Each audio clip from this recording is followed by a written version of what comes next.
Welcome back to Winnipeg Stadium. Peter Watts, Leif Pedersen, and John Wells with you. A glorious day for a football game. The Stampeders and the Blue Bombers. And as usual, there's some great matchups to talk about. Here's John and Leif.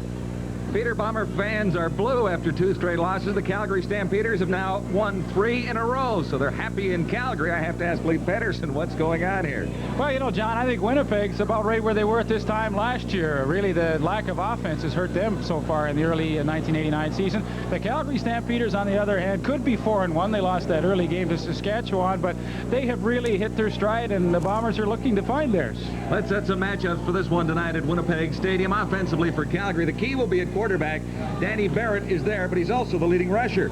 He is, John. You know, he's not the flashiest quarterback by any means in the Canadian Football League, and only 47% passing percentage, but what he is a winner. He has come in, he's done the necessary things, and that means run the football. He's done a great job leading that team. Conversely, the Winnipeg Blue Bombers will have to contain Barrett. They have Stan Mikowas back in the middle with Andrews and Gray also up front. But John, it presents a bit of a problem for that front three because there really aren't many running quarterbacks in the CFL anymore. Maybe Damon Allen and, of course, Danny Barrett. So not only do they have to rush the passer, they can't let Danny Barrett get outside that containment. So a bit of an extra problem for this group. Offensively for the Blue Bombers, the run is back with Tim Jesse. Well, you know, John, they are struggling on offense this year. 7th in total offense in the league. The passing game is abysmal, so they really count on Tim Jesse to provide some punch in that offense. 451 yards rushing, well on his way to a 1,000-yard season. And defensively for Calgary, Kent Warnock is quite a story. He'll start tonight. He really is an interesting story. He's in his 4th year now. He was penciled in to be a backup offensive lineman this year, but Stu Laird got hurt in the first game, so in comes Kent Warnock. Now, what does he do? He's got 7 sacks. He's the team leader and a leader on defense for them. Calgary Stampeders have not won frequently at Winnipeg Stadium. Tonight's just could be their night. Peter? Time to kick the football and play here at the Winnipeg Stadium. It's the Blue Bombers and the Calgary Stampeders, and the kickoff is next when we come back to the CFL on TSN.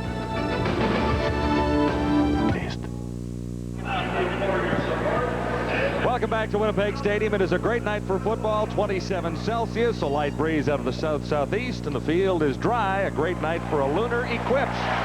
We'll watch for that a little bit later on this evening. The referee in charge of proceedings, Ken Lazarick.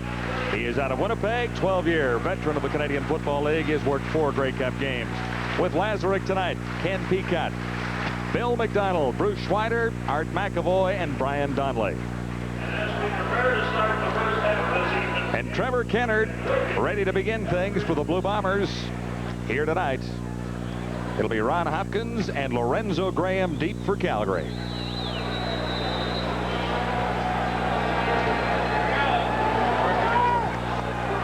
Bombers and the Stampeders 1-1 last season. Calgary actually won the game at Winnipeg Stadium. On the return, Hopkins out near the 30 and dropped at the 29.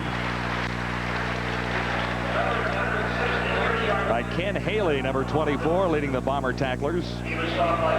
63-yard kickoff, a 17-yard return for Hopkins. Enter Danny Barrett for the Stampeder offense.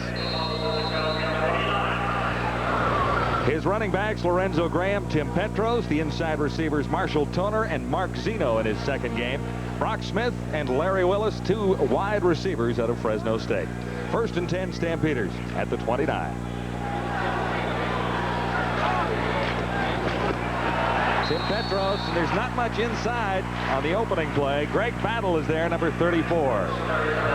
Greg Battle, nice job to close down that running play. You know, Calgary would like to get that run established, and there's the offensive line that'll have to do the blocking for both Lorenzo Graham and Tim Petros. Lloyd Fairbanks in his 2nd game out of retirement, and Larry Coherick feels that he is the one key ingredient on that offensive line to really solidify that group.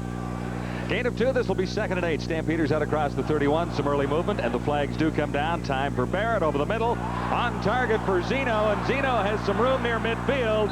Brought down at the Winnipeg 50 by Greg Battle, number 34. A 30-yard gain for Mark Zeno. Now we'll see what the infraction was. Indication would be against Winnipeg.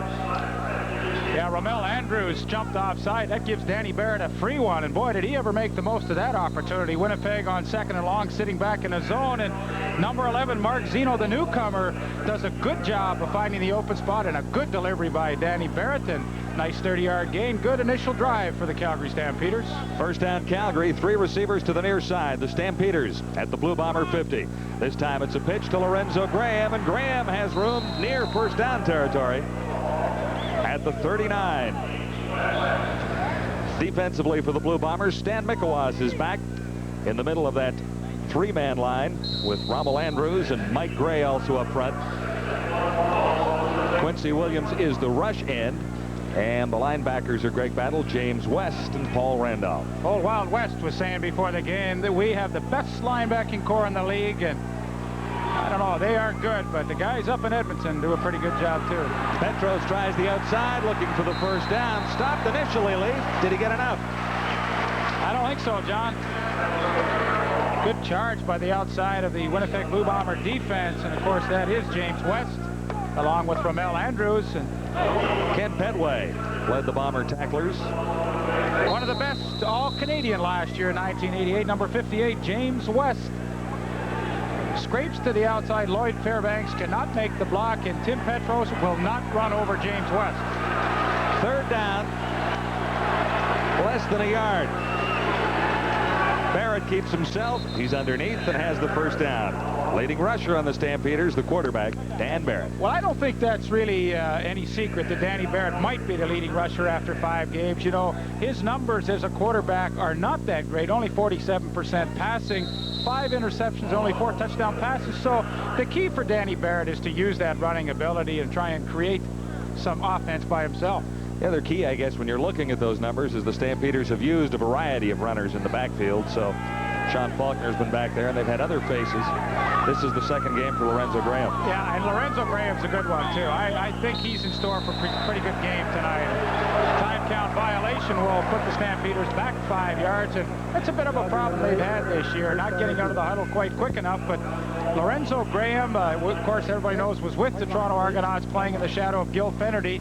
You're not going to move Fennerty out unless he had an injury, so I really think the Argos did Lorenzo Graham a favor by releasing him and letting the Stampeders pick him up. First and 15 for Calgary now at the Blue Bomber 44.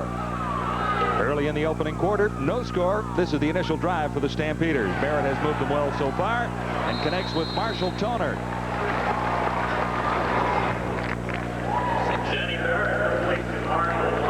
Blue Bombers secondary has accounted for 9 interceptions on the season. Rod Hill and Les Brown are the cornerbacks. Darrell Sampson and Ken Petway in the middle, and the safety is Michael Allen. Well, those 9 interceptions tie them for first in the league. And the interesting thing is every defensive back in the secondary tonight has at least 1 interception. They know how to get to that football. Gain of 6. This is 2nd and 9 for Barrett. Looks deep for Larry Willis. Nice defensive play by Rod Hill, number 10. Rod Hill has tremendous speed in closing to the football. Initially, Larry Willis running a post corner pattern, and he was open. The ball maybe just hung up a little bit. Not much of a breeze here tonight in Winnipeg, but Rod Hill able to recover, and certainly one of the better one-on-one corners in the league, along with Andre Francis up in Edmonton. I think he's having a super year. Ronnie Hopkins for the Stampeders. He's another corner that's playing super. I mean, there's a lot of good corners in this league. McLaughlin from 45 away. He is wide. And the Bombers elect to carry it out. It was Les Brown getting out near the 10. So still no score in Winnipeg, but it is very early in the opening quarter. Back for the Winnipeg Blue Bombers' first offensive sequence after this. Vicki Keith has joined me now. Vicki, you're going to swim Lake Winnipeg on Saturday? That's right. What kind of a challenge will that be for you? It'll be pretty tough. We could have rough weather. It's looking that way right now, and my body's getting pretty tired from the other swim, so it'll be a challenge. You have had a very busy summer. You've raised a lot of money. Are you tired, or are you just happy that you've been able to make such an impact? I'm both. I'm getting tired, but I've still got a couple of swims ahead of me, so I won't let myself give up yet. Lake Ontario again with the breaststroke, is it, in September? The butterfly, that's right. Lake Ontario, and then we go back to Catalina Channel after that. Well, you're a terrific story, and you do great work for a great cause. Thanks for coming by. Good luck. Thanks. Okay.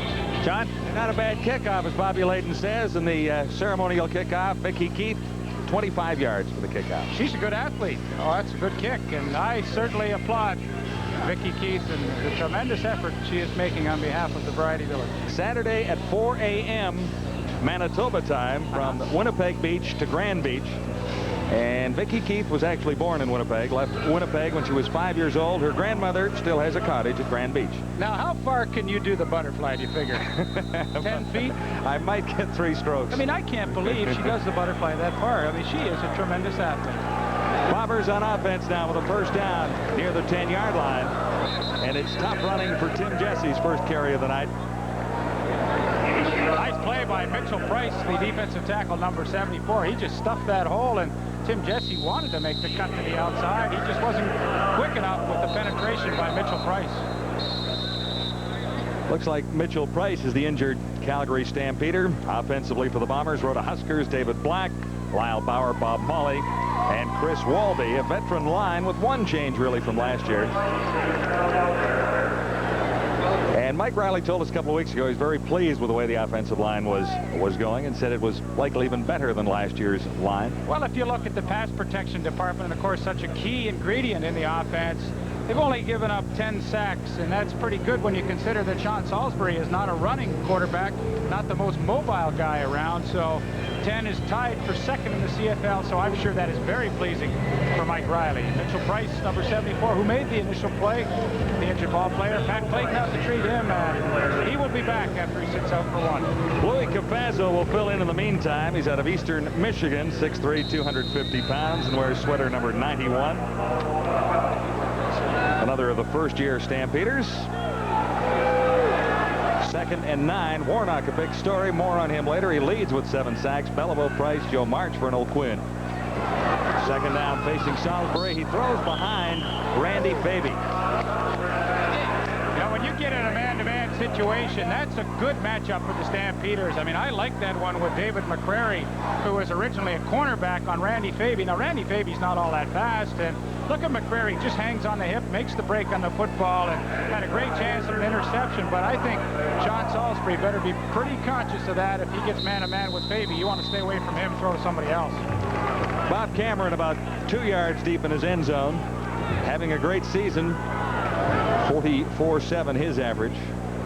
2 back for the Stampeders, including Sean Faulkner. Bit of a charge, but Cameron gets it away out near midfield.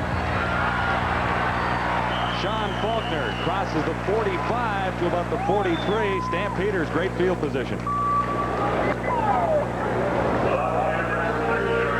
Danny Barrett, of course, interesting story on him. Originally he came to the Calgary Stampeders out of the University of Cincinnati.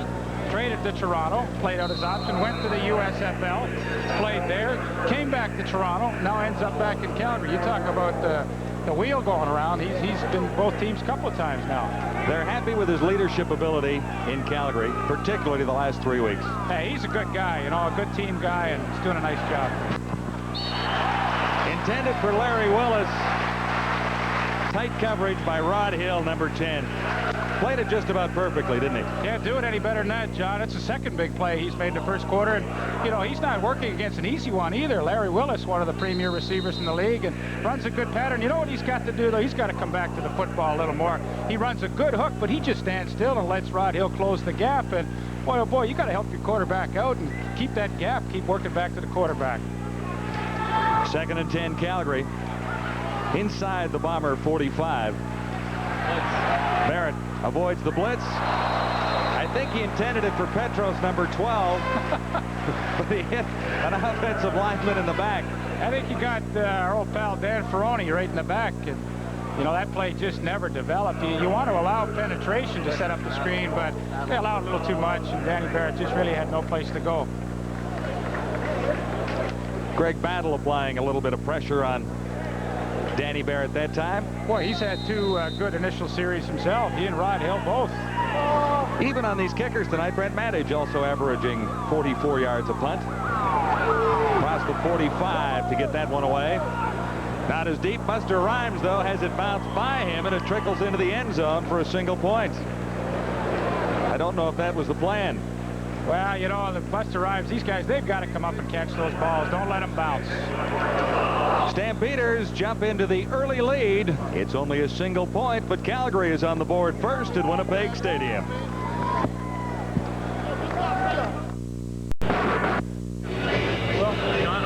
Starting quarterback for the Calgary Stampeders, Danny Barrett, who leads the team in rushing. His passing efficiency not quite up where it should be, perhaps.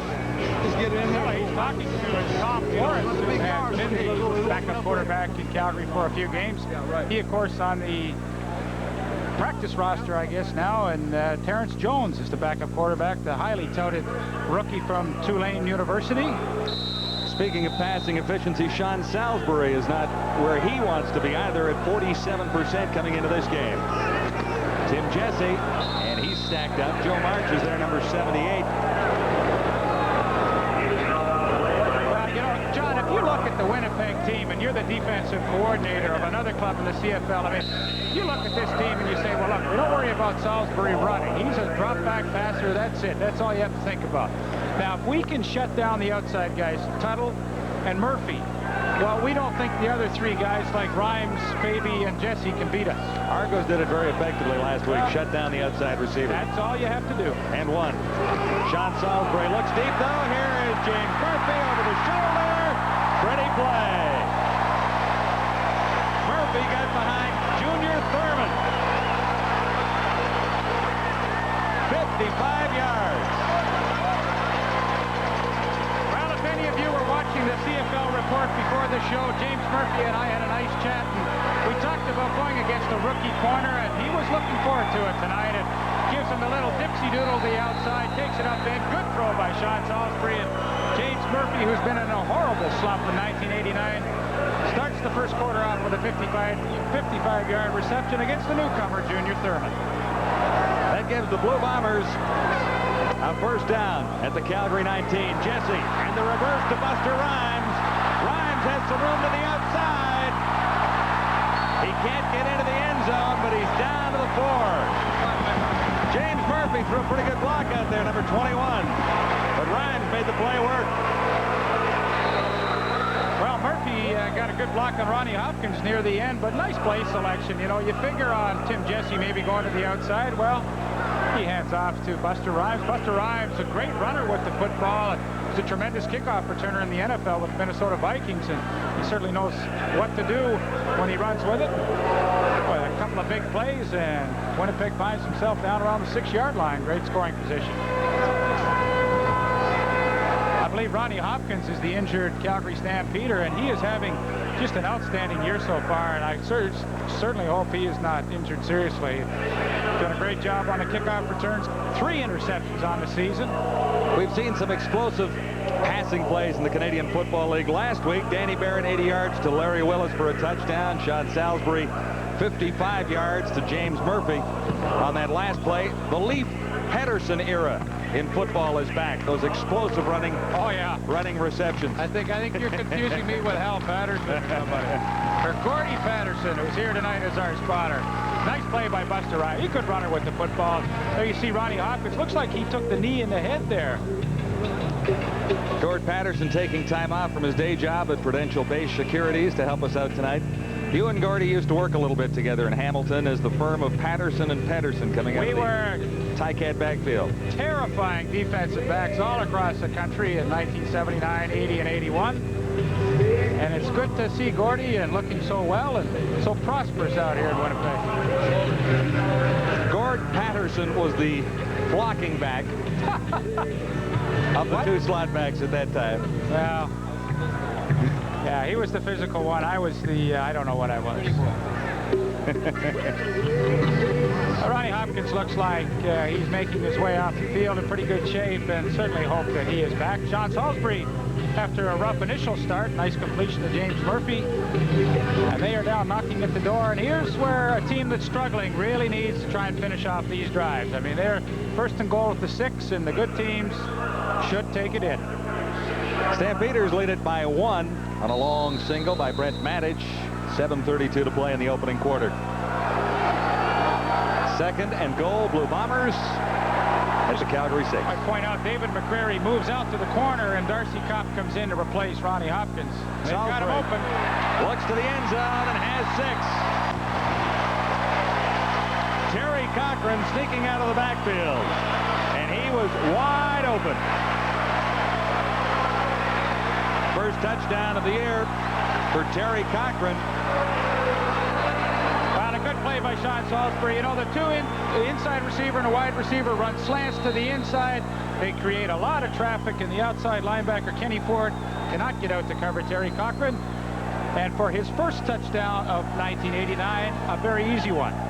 The Bombers take the lead on a 6-yard touchdown toss from Salisbury to Cochran.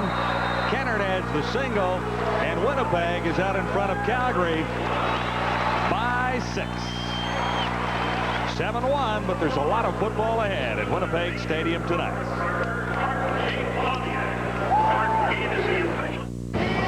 Welcome back to our Game of the Week on TSN. I'm John Wells, along with Lee Pedersen and Peter Watts. A beautiful night for football at Winnipeg Stadium. Terry Cochran, the happiest guy in the joint right now, his first touchdown of the year. A nice call and good execution. It's standard goal line offense. Everybody's got this play in their playbook. They bring Murphy inside, Faby inside, and it opens the hole outside for Cochran just to sneak out of the backfield, take the easy pass. And Terry Cochran, who works on the marketing staff for the Winnipeg Blue Bombers in the offseason, trying to promote the football club, does a nice job promoting the Bombers there. He finishes off a beautiful scoring drive with that big 55-yard pass to James Murphy, the key. 75 yards in total. The Bombers did it quickly in 1:28, and Cochran capped it off with a touchdown. You know, it seems like, John, in a lot of the games we've done this year, the teams kind of play volleyball back and forth, and then all of a sudden we get these long drives in just a few plays. And they're playing the drive that was fun was the reverse to Buster Rhymes that I like that. worked well. Mike Riley was on a local radio station here the other night, and they were questioning him about his offense and wanted a little more razzle-dazzle. Well, I'll tell you what, the players love it. When you put in these little razzle plays and you never use them, you know, that's no fun. But now they used it, and that gets everybody excited. On the return for Calgary, Lorenzo Graham ran into his blocker, Sean Faulkner, but has room to the outside, and he's out near the 50. The Stampeders will have great field position to begin the next sequence. Calgary Stampeders do an excellent job on their kickoff return and punt returns, whether it's Ronnie Hopkins, who is second in the league in kickoff returns, or a guy like Lorenzo Graham carrying the ball. They do a good job blocking. They don't get called for too many penalties, which is really the key on those special teams. Don't hurt yourself. 38-yard return. Stampeders begin this possession at the 48.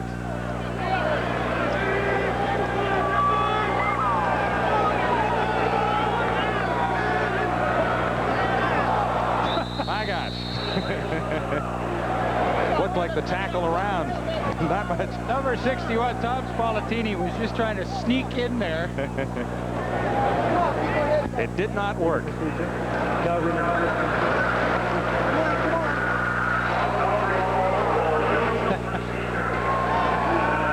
Calling it a legal procedure is polite, I guess, because it was really a mess up.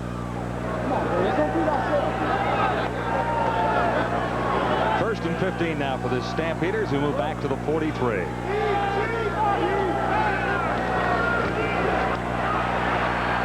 Barrett with time. Intended that for Mark Zeno. And he was well off target. Peter? Standing behind the Winnipeg bench, I don't necessarily want them to hear what I have to say, but the Calgary Stampeders believe they can exploit that little slot back quick slant play and keep those Winnipeg linebackers honest. The other thing is Lorenzo Graham still learning the offense. There were a couple of plays that he misran in that last Calgary possession, and there was a lot of diagramming going on over at the Stampeder bench. Notice how Peter did that in hushed tones. Yeah, so that's the secret reporter down there. So they wouldn't hear. I like that. Second and 15. Barrett can't get a first down by himself, and it was batted down by Stan Mikowas. Petros, the intended receiver, but it was like an eclipse when Mikowas stood in front of him. Well, you can tell Stan doesn't handle the football too often. Like, he just saw it, took one hand up and just punched the ball. I mean, no effort to try and catch it. He just spiked it, said enough of this. Watch this now. The hand comes up, boom. I don't want it. Fly swatter. Third down, and Matic punts from near his 30. One man back. Big charge by the Bombers. Madich got it away, and it bounces back. Flags are down. Around the 45, Terry Cochran coming up with a short kick by Brent Madich, 22 yards. No return. I honestly believe number 10, Rod Hill, is without a doubt the best punt blocker in the CFL. You're going to see him come in at the left of your screen. He doesn't get the football, but what he does is force the bad punt by Brent Madich. It's a lousy kick. It gets a worse bounce. It comes back. They're going to get no yards, another 15 yards. So although he didn't block it, he certainly created a good play for the Bombers. 5-yard penalty, bounce back rule. First down, Winnipeg. So they only call it a 5-yard penalty. That's at the discretion of the referee. If it's the bounce back rule, they call it. The players are trying to get out of the way. They still call no yards, but it's only 5 instead of 15, and that is a great call. I'm glad they do it. Also comes into play on a windy night, even if the ball doesn't take a crazy bounce. That's why they put the rule in originally. You're right. 1st and 10. Sean Salisbury looking deep and looking for Murphy. Murphy had to slow down, and that time Thurman had it read pretty well. Well, James Murphy has been pretty frustrated so far. Only 11 catches now, and this is 6th game. You know, last year he averaged about 4.5 catches a game, so well under that total. But I think tonight you're going to see Sean Salisbury go to him a lot more often than he has in the past. Junior Thurman on the corner, really a youngster out there. And James Murphy, I'm really surprised they don't run him on the hook pattern a little more. He runs that hook better than any other receiver in the Canadian Football League. Interesting on Murphy, though. He has 3 touchdowns and only 11 receptions, counting the one he got tonight. Or at least, I should say 2 touchdowns, 11 receptions. Buster Rhymes.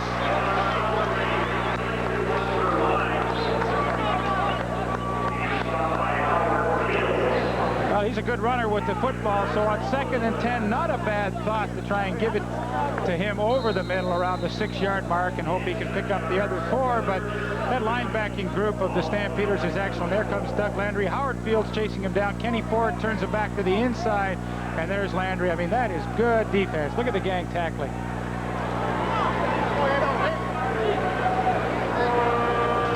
Bob Cameron throws. Cochran can't get it. The charge was on. Was that a planned play, Leaf? Because there was no question. No question about that. Bob Cameron, of course, the quarterback at Acadia University originally, won the Heck Creighton Trophy way back. Now they let Wicklum come in. Well, he was the most outstanding player in Canadian college football, and so, I mean, he could throw it, but I think what he would like to have over Terry Cochran was wide open. Mike Riley's laughing. I don't know why Mike's laughing. I mean, they have to give the ball up, but I like the call anyway. What the heck? Midfield, take a shot? Sure. On the turnover, Stampeders begin at the 54. Barrett engineered an impressive drive early. They managed only a single point. Tim Petros.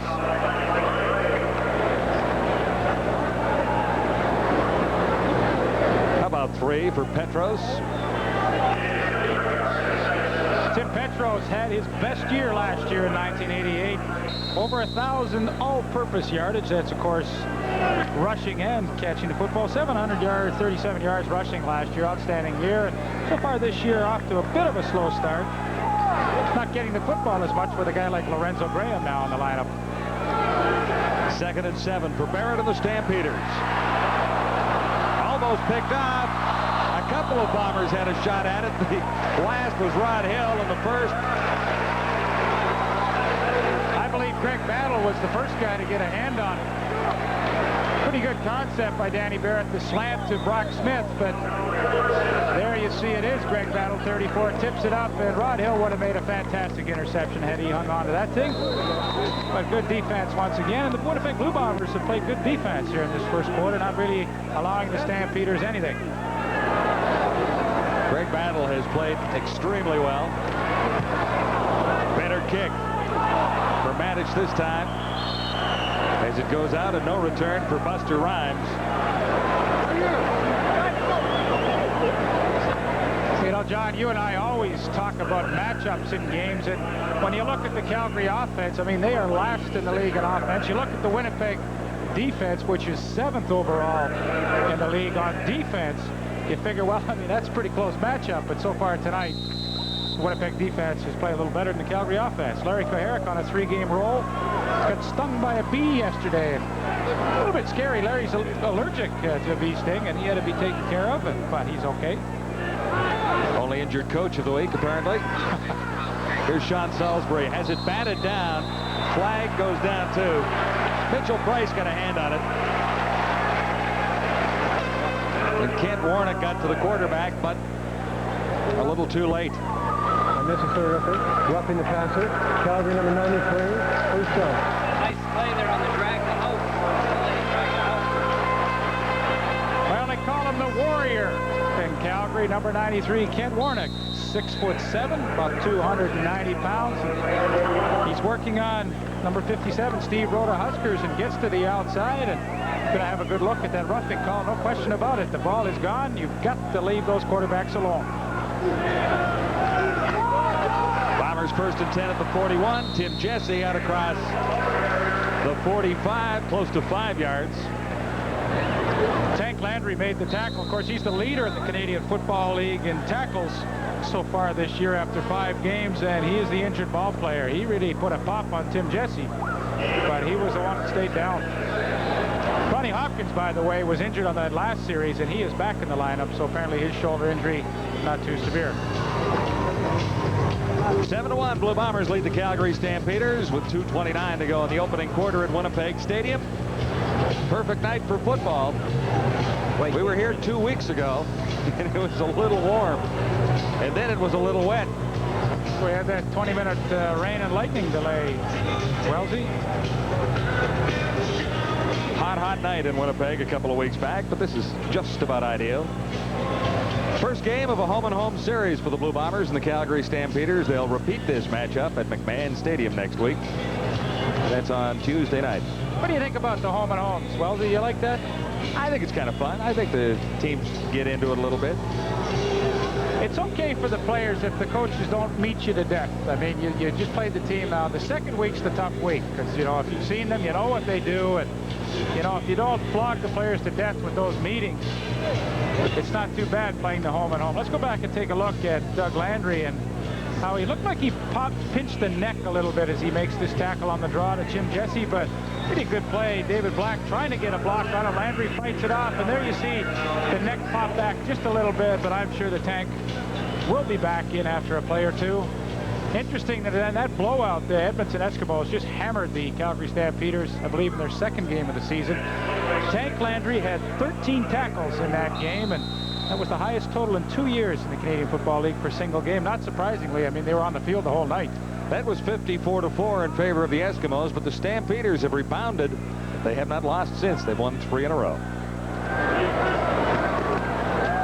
2nd and 6 for Salisbury. Gets it out for Cochran. And Cochran gets across the 50. Another Winnipeg first down. And he's got lots to spare. 15-yard gain for Terry Cochran.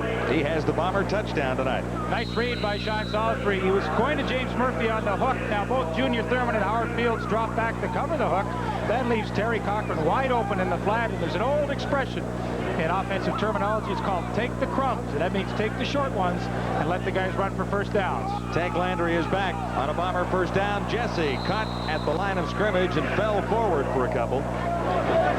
He was stopped, or at least pinned, by Howard Fields, number 16. Bernell Quinn, who took over at linebacker for the injured Lamont Jeffers, who's out for the season with an Achilles injury, initially made the hit on Tim Jesse. Penetration, you know, you talk about linebackers around the league. I mean, Calgary's got some outstanding ones, and Bernell Quinn, Tank Landry, and Ken Hollywood Ford. I mean, that's a good group. 2nd and 8. Salisbury will throw. Harry Tuttle has the first down in front of Ron Hopkins. Flag down. Back at the line of scrimmage.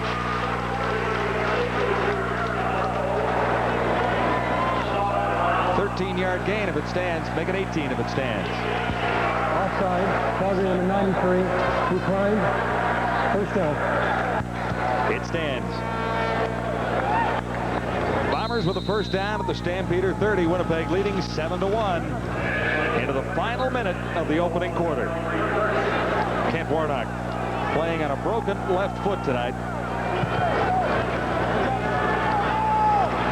That's James Murphy. Should have been stopped short of the first down. He comes up pretty close to it.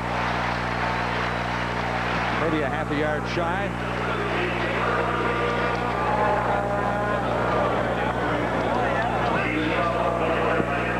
Well, if you caught the CFL report show before the game, James Murphy said he was pumped up for tonight. He was really excited, wanted to get out of that mini slump that he's been in the first 5 games, and so far he's had a good opening quarter. Second and 1 for the Bombers. Calgary 21. Nice jump. Tim Jesse right over the top.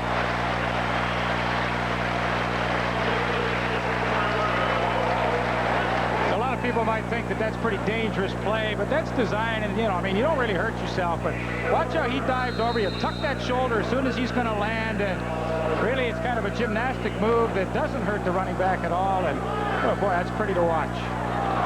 Bomber drive continues with a first down at the Calgary 17. Jesse around the right side. Good back. He really knows how to turn the corner. Couple of yards short of the first down, but the Bomber drive will continue into the second quarter. Winnipeg leading the Calgary Stampeders 7-1. Second quarter about to begin at Winnipeg Stadium. KSN Game of the Week coming to you from Winnipeg Stadium. The Blue Bombers lead it 7-1 on the Calgary Stampeders and threaten to add to the total here with a first and goal to go from the 5. Sean Salisbury to Tim Jesse, and he slides through the middle.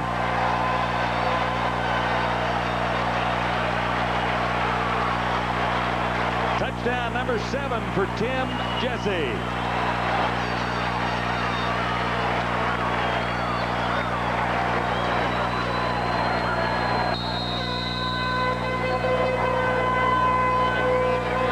Now Tim Jesse just reads the blocking up front, sees the good block by 59, the center Lyle Bauer, and cuts it back over his behind, and a pretty easy waltz into the end zone. 7th touchdown rushing this year, 8th total on the season for him. Trevor Kennard makes it 14-1. Bombers lead it on touchdowns by their running backs, Tim Jesse and Terry Cochran. Here's Jesse's once more. Well, it's a pretty good drive engineered by Sean Salisbury, and they cap it off with the 5-yard touchdown run by Tim Jesse. He had a nice run preceding that play, and 2 good drives tonight for the Winnipeg Blue Bombers, and there's nothing nicer to turn a team around when you're struggling on offense and to have a couple of long drives and finish them off with the touchdowns, not the field goals. An impressive drive by the Bombers, as Leaf mentioned. 84 yards.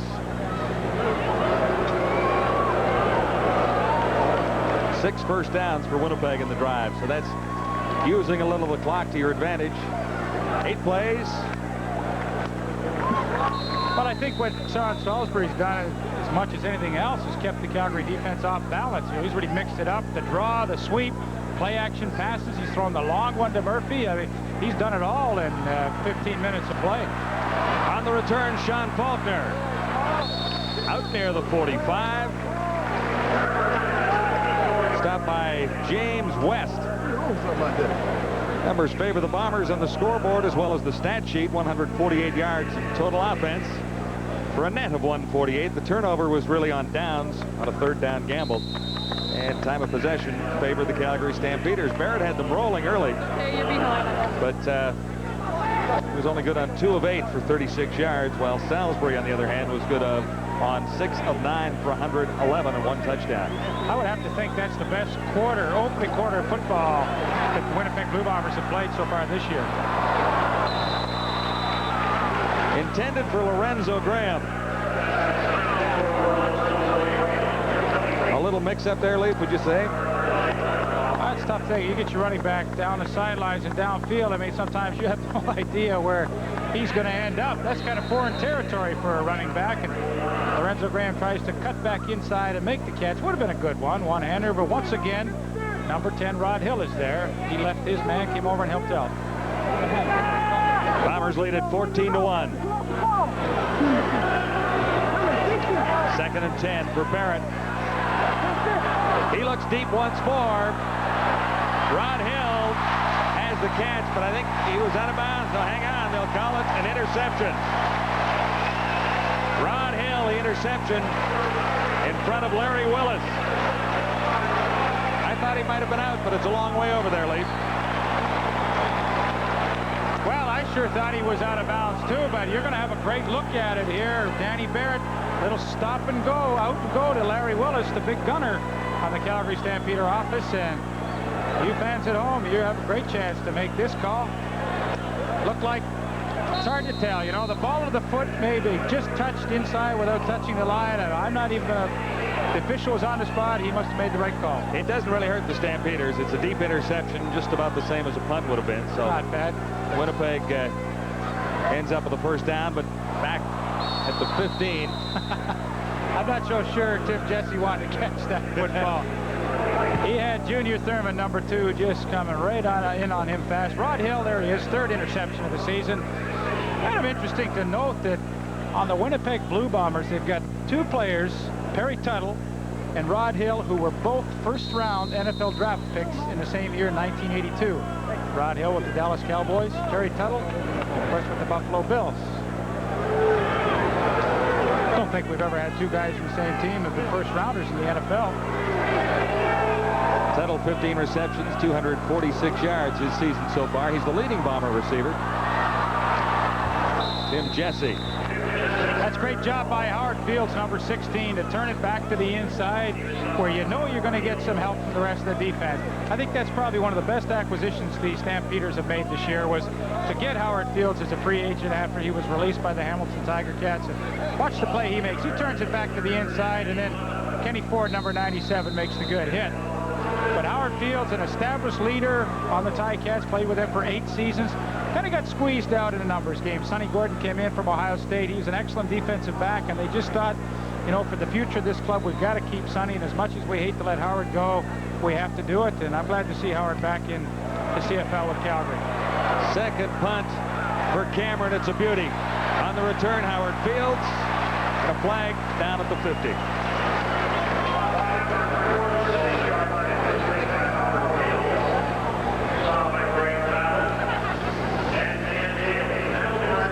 A 47-yard kick.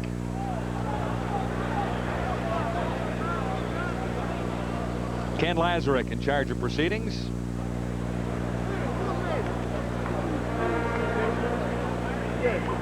14-1, Blue Bombers leading the Stampeders with 12:43 to play till halftime. Unnecessary roughness. Winnipeg, number 34. First down, Calgary. They got Greg Battle. I didn't really see it, Leaf. I didn't see it either, John. Of course, so many things go on a punt return and cover that you don't see all the little fights that go on out there, but he got flagged for it. That's a big break for the Stampeders. It'll be a Calgary first down at the Blue Bomber 46 when we return.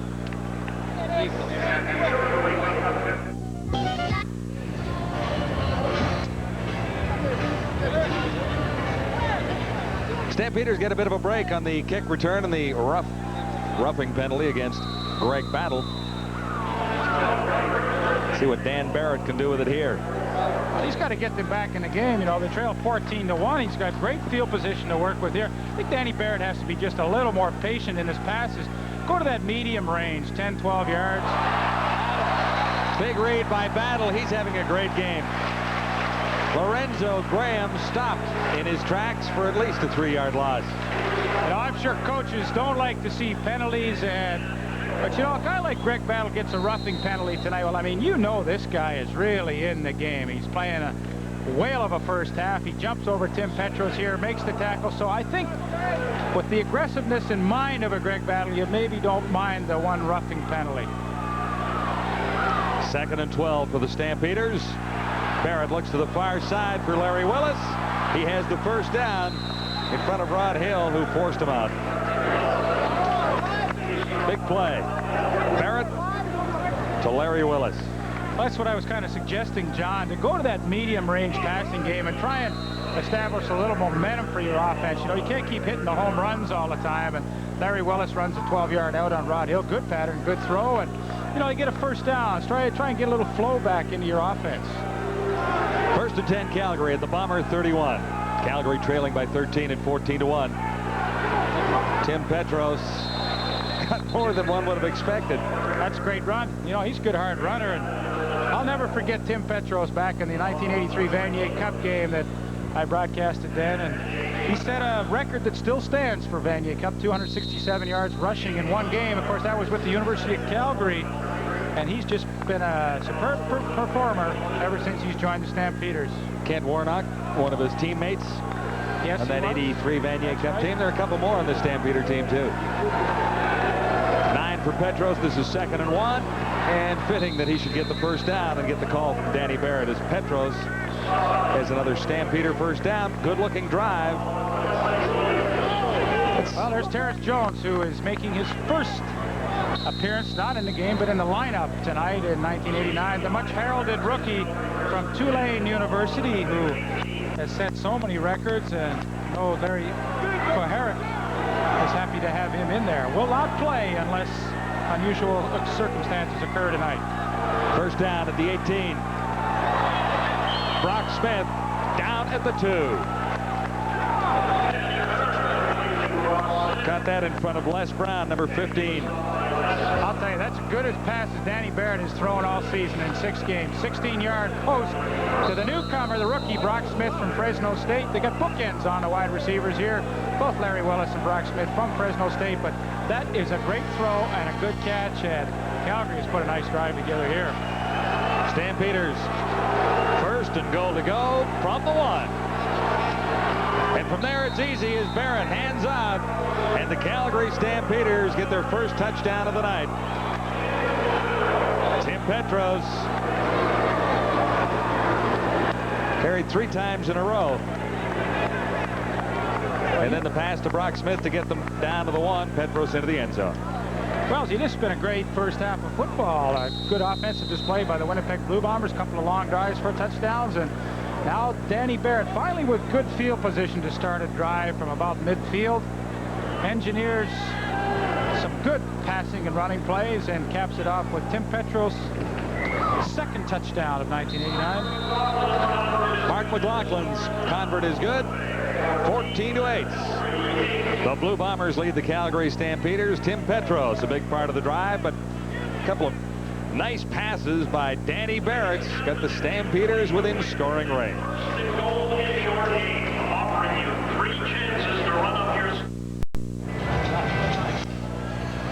14-8, the Blue Bombers leading the Calgary Stampeders. I do not know how you describe the hairdo on Larry Willis, but the hands are pretty nice, aren't they? Good receiver. It's pretty wild do there, but Larry made a nice catch on that drive. So did his buddy to the right there, Brock Smith. Calgary going to the timing patterns on that drive. A little easier for Danny Barrett to complete, and some nice catches. You know, it's interesting, John, when you think of universities in Canada, which schools have produced the most players in the CFL, I guess you would think of Simon Fraser off the bat, but for the Calgary Stampeders, they have 6 on their roster that are homegrown talent from the University of Calgary. Well, it's always been a pretty good program under Peter Cannell and the University of Calgary. They have had their share of Vanier Cups. Buster Rhymes out to the 35 on the kickoff return. 29 yards. Now we talk about those 6 Stampeders from the University of Calgary. Darcy Kopp, Brent Manage, the punter. Tim Petros, Ken Warnock, we told you. Craig Watson, who's a backup offensive lineman. And Tom Spallettini, the starting guard. Only one Simon Fraser player on that team. Dan Ferroni in his first year with the Stamps. Steve Rhoda Huskers from the Blue Bombers, also a graduate of the Dinosaurs. Sean Salisbury and the Bombers, 1st and 10 near the 35. And Tim Jesse didn't get a good start on that one. He had nowhere to go, really. All right, let's go down to Peter Watts. Thank you, John. The wake-up call went out to that Calgary defense about 10 minutes ago. They want to get more pressure on Sean Salisbury. They want to be concerned about stopping that draw play to Tim Jesse. Vernell Quinn was warned not to let Jesse get outside of him, and watch for the Winnipeg to try and just throw that little screen pass to Jesse, because they were talking about that. They think they can execute it here against Calgary. We'll see how it goes. They'll try the draw this time, and Tim Jesse timing off a little bit as he comes back. How about that, Peter? You just talked about they had to watch the draw play to Jesse, and they watched it nicely as they trapped him behind the line of scrimmage for a loss. They see Kent Warnick, number 93, fights off the block, and boy, oh boy, this young man has some courage. He's got a broken bone in the top of his foot. He said, you know, like the worst that can happen, the injury's not going to get any worse this year, but the worst that can happen is I have to have a bone graft after the season. And he's going to play. He's got a protective shoe on there with a steel plate on the top of the shoe to protect that broken bone. And if he is not an inspiration to the rest of his teammates, I don't know what else could be. And they have got some character players on defense for the Stampeders. And I'm talking about guys like Tank Landry, Kent Warnick, Mitchell Price, Howard Fields, Ronnie Hopkins. You know, they've got a good bunch of guys on defense there, and I'm sure Larry Caherrick's pleased with them. Talking to Kent Warnock before the game, he's having such a season. 7 quarterback sacks. He's getting his chance to play. He does not want to come out of the lineup. And well, you know, with the anniversary of Woodstock, I think that's a little reminder that he has written on his tape. You know, I don't think he was there, was he? I don't think he was old enough for that, but Ken Warnock, originally the first pick of the Calgary Stampeders in the 1986 college draft, did not like the offer they made him, so he signed as a free agent with the Pittsburgh Steelers of the NFL. I couldn't make the club, and he finally came back to Calgary, and I honestly believe at the time head coach was Bob Vespasiani, they really held it against him, and they didn't give him a chance to develop. Spent a lot of time on the reserve list, and finally now in the last year or so, Larry Caherrick giving him a chance to perform, and what a great move that's been. A Canadian at defensive end, what an added plus. You play an import somewhere else, and Ken Warnock has not disappointed them. Steve Rhoda-Huskers is the injured Blue Bomber. He is the left tackle, so the Bombers will have to make some adjustments up front. The backup is Scott Rettel.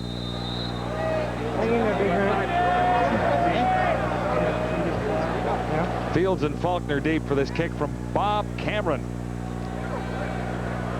Got a great one away last time. This a little shorter, substantially shorter, as Faulkner waits for it, takes it on the bounce, and gets across the 50 to the 52. Well, I thought the Bombers cover team did a great job to get away from not having a no yards penalty. Bob Cameron usually kicks the ball a little deeper than that. Of course, the CFL leader coming into tonight's game, 44.7. Brett Matich of Calgary is right behind at 44 even. What's the young punter in Ottawa? What's his name? The young first-round draft pick. Well, we got Dean Dorsey. Tom Schimmer. And he is doing an excellent job, too. Barrett looks long once more. This is Larry Willis. And Willis might well have held on to that ball, but Hill was covering and distracting a little bit, I would suggest. Catchable. Boy, I'll say, was that ever catchable? Now, you don't get in behind Rod Hill too many times in a season. You better make the best of it. He does not touch the football. Maybe distracted Willis a little bit. I'll tell you one thing. Larry Willis has made a lot tougher catches than that one. He should have had it. Simple as that. Willis to the near side this time.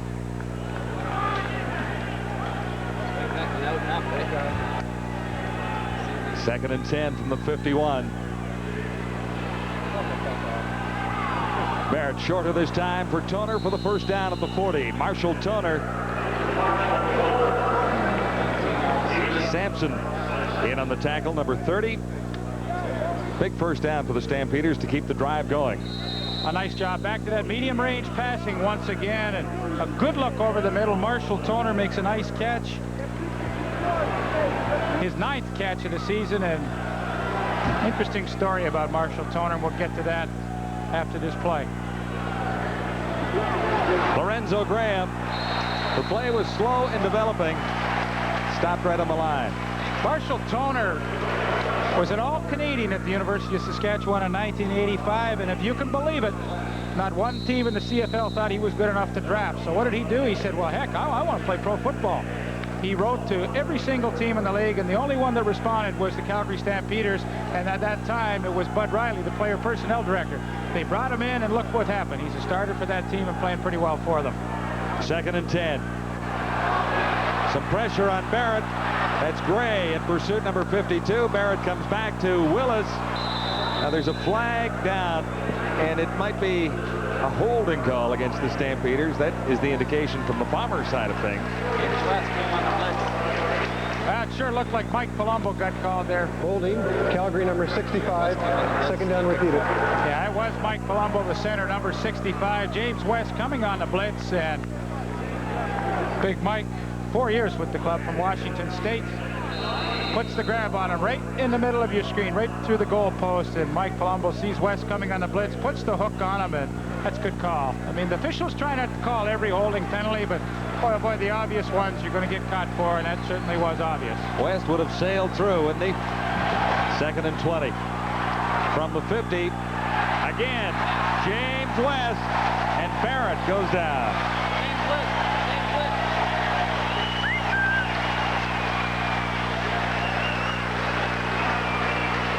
Well, the Winnipeg Blue Bombers have a lot of different blitz packages in their defense, but you know what? They came back with the same one. They said, you know, if we can get through, we got the holding call the last time, maybe we'll get something better this time. And they did. James West comes clean, Petros misses him, and he gets the sack.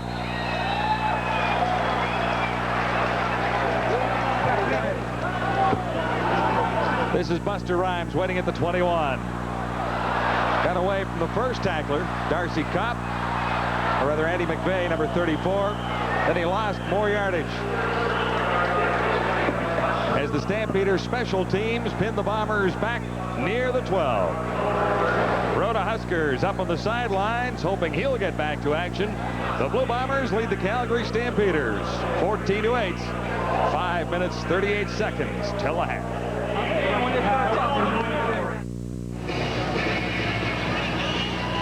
Blue Bombers with a first down, but they're pinned deep in their own zone at the 14-yard line for Sean Salisbury to begin this sequence. The Blue Bomber head coach, Mike Riley, in his 3rd year, 4-1 lifetime against the Calgary Stampeders. Teams were even at a win apiece in each other's ballparks last year. So Larry Kuharek won here at Winnipeg Stadium last season. Stampeders down by 6 at this stage, but they've come on a little bit in the 2nd quarter. You know, I honestly believe Larry Kuharek's loosened up a touch as the head coach. When he first came in, you know, he's pretty no-nonsense kind of guy, and with the media in some respects, and certainly with the players. And I think Larry's adapted to the head coaching post really admirably, and loosened up, and still intense and fiery on the sidelines and throughout the game, but I think he's really blossomed as a head coach. They lace down the right knee of Steve Rhoda Huskers. Scott Reddle will have to go in and play for him in his spot on the offensive line. Tim Jesse has not had big yardage tonight. The Stampeders are reading him well. A couple of weeks ago, he was the leading rusher in the CFL. Missed last week against the Argonauts, and Gil Fennerty had a big week and now leads the rushing derby by a bunch. There's Scott Reddle, who comes in, of course, for Steve Rhoda Huskers. Calgary Stampeder defense on the season only gives up about 122 yards on the ground. So they'd like to cut that down a little bit, but so far tonight they've really held Tim Jesse in check. 2nd and 4, Salisbury for Cochran coming out. Cochran lost the ball. The Stampeders have it and could score as Landry comes up with it. He didn't make the initial recovery, but it squirted loose to Calgary. Now it looks like it may be called back for a forward lateral. Hopkins the hit on Terry Cochran. It's the same play as the touchdown. What a great play by Ronnie Hopkins. You know, he's having an outstanding. Calgary's ball, first down. Yeah, that's an offside forward lateral. That's a good call, John. But nice break for the Stampeders. I do believe the first turnover by the Bombers. No, second turnover by the Bombers tonight. Same play they scored the touchdown on. You know, if the defensive backs fall back to cover the wide receivers, they just dump it off to Terry Cochran. And Ronnie Hopkins with the good hit. David McCrary with the recovery. And the shovel pass ahead, well called as a forward lateral to Tank Landry, who is headed for the end zone. But it is a turnover Calgary with a first down Stampeders at the Winnipeg 17. Lorenzo Graham. Graham finds some room now to the outside and brought down from behind by Michael Allen, the safety. There's David McCrary on the sidelines, and he was the one that comes up with the fumble recovery. Good run by Lorenzo Graham, who looked to be stopped initially, but picks up the first down with an 11-yard gain. It gives Calgary a first and goal to go at the Winnipeg 7.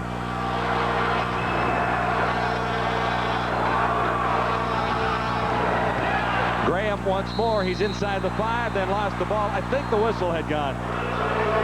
Good hit by number 56, the newcomer linebacker, Paul Randolph.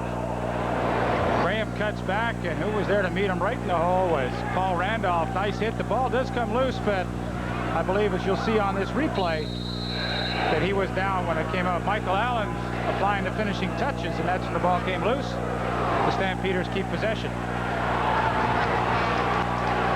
Second and goal now for the Stampeders as the Bomber defense stiffens. Stamps at the 4-yard line. Fake to Petros, the pitch to Graham, and a flag goes down as he crosses the goal line. Against Calgary. Holding.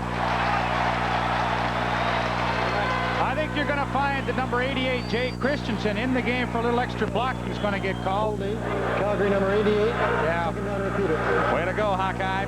Well, they run the option play, and it's a nice call down on the goal line. Danny Barrett with the fake to Petros, a little pitch to Lorenzo Graham. But unfortunately, Jay Christensen, the youngster at the bottom left of your screen, you're going to see it here. It's the pitch, and of course, he's trying to help Graham get in. And there he's got the hook on number 30, Daryl Sampson. Second and 14.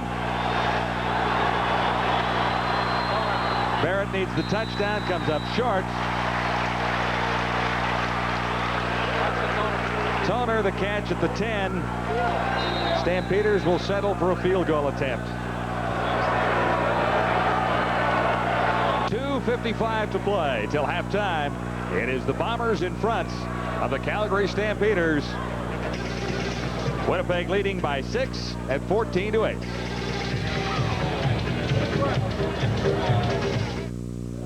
I'm tired of us. 3-minute warning in Winnipeg with the Winnipeg Blue Bombers in front of the Stampeders, 14-8. Winnipeg trying to snap a 2-game losing streak. The Stampeders trying to make it 4 straight wins.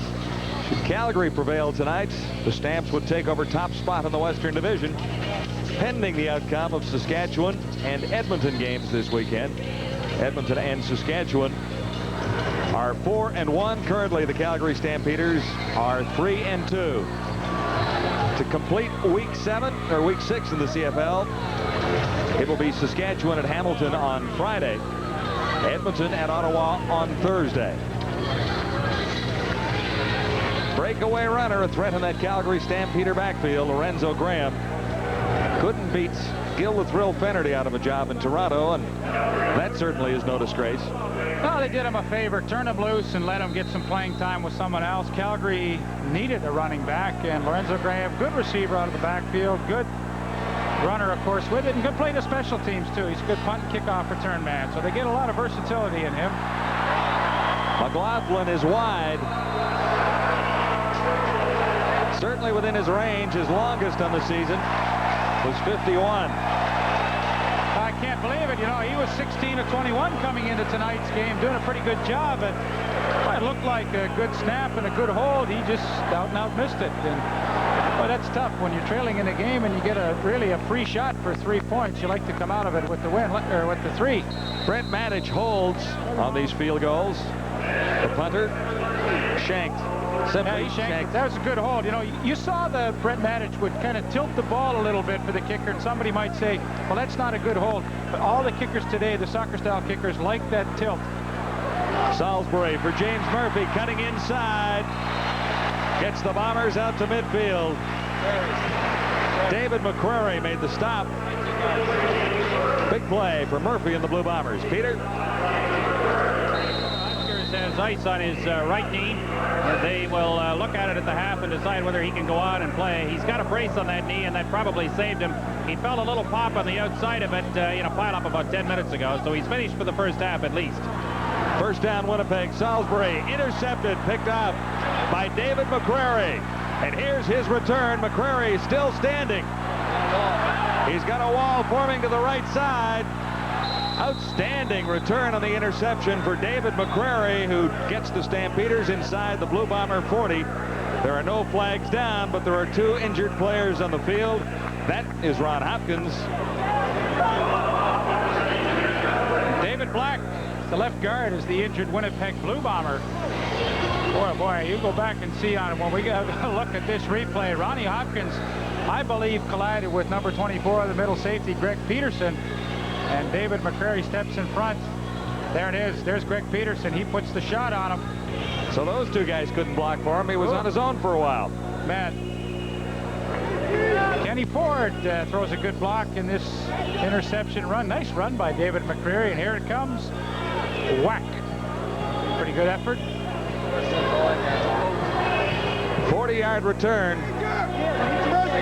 So David McCrary gets his first interception of 1989, and comes at a good time when Sean Salisbury made a nice pass to James Murphy. It looked like they were getting something going once again, but Calgary defense does a nice job.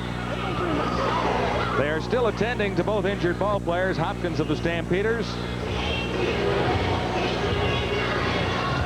2:07 till the half. Peter?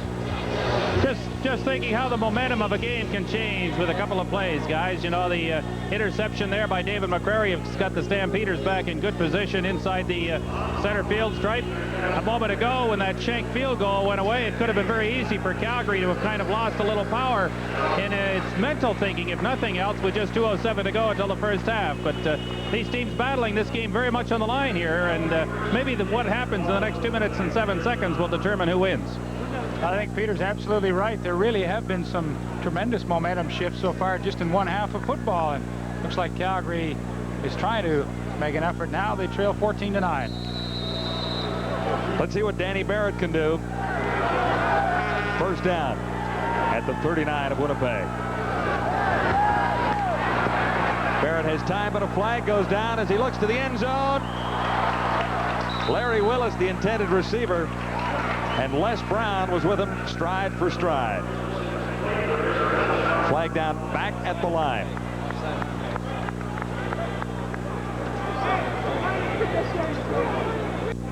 Offside, Winnipeg number 52. First down repeated. Mike Gray. 1st and 5 now for the Stampeders. Ronnie Hopkins has had a tough night. He's getting a little oxygen, a little ice, a little pat on the head. I mean, he has taken some hits. And from his own teammates, I mean, those are the kind you're not counting on. Early movement by the Stampeders. Lorenzo Graham. Graham had nowhere to go, really. It was Marshall Toner moving a little quickly. He's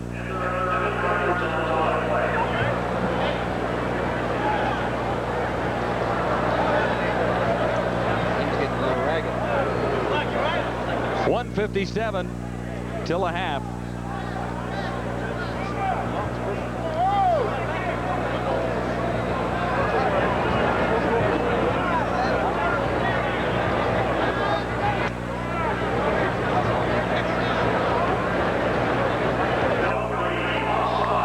So it'll be 2nd down and 5.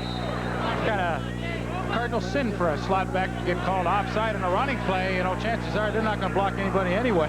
So, you know, you cost your team 5 yards. They decline it, though. You threw a block once, didn't you? Once. 2nd and 5. Barrett is intercepted. His receiver fell down, and Hill has the interception. Willis was the intended receiver. He was on the turf. And Rod Hill is never going to get an easier interception than that one. Right in the old mitts. Well, you're going to get a good close look at Larry Willits running the hook. They'll watch. He gets on his back, just stumbles, trips on the turf, and Rod Hill is right there with the easy interception. Did make a good catch, however. His second interception of the game. If we roll the tape a little further, you're going to see a big hit on the sidelines right here. Greg Battle comes up, and watch Danny Barrett. Whack!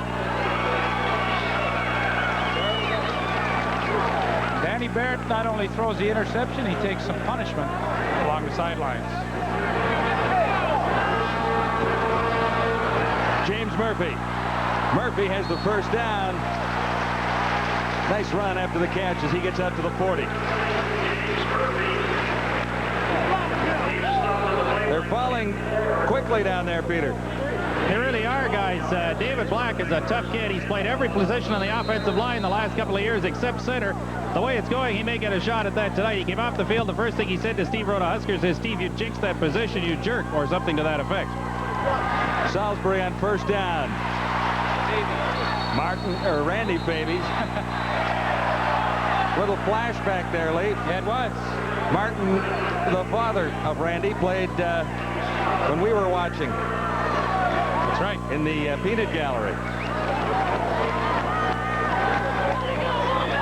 Well, Randy's a good target, you know, 6'4", 215, and that's right about his range. He's averaging just a little over 11 yards of reception this year, and last year had a good year, 40 catches. Junior Thurman, the rookie on the corner tonight, and they have been testing him with James Murphy. Murphy, 4 catches, 96 yards so far in this first half.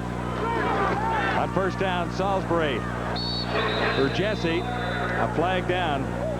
Passing tonight, Salisbury's numbers a little better, 10 of 15, 162 to this stage. You know, last week he was 21 of 37, 231 yards against the Argos. I mean, not a bad statistical night. He just didn't get a whole lot done. Tonight, much better production.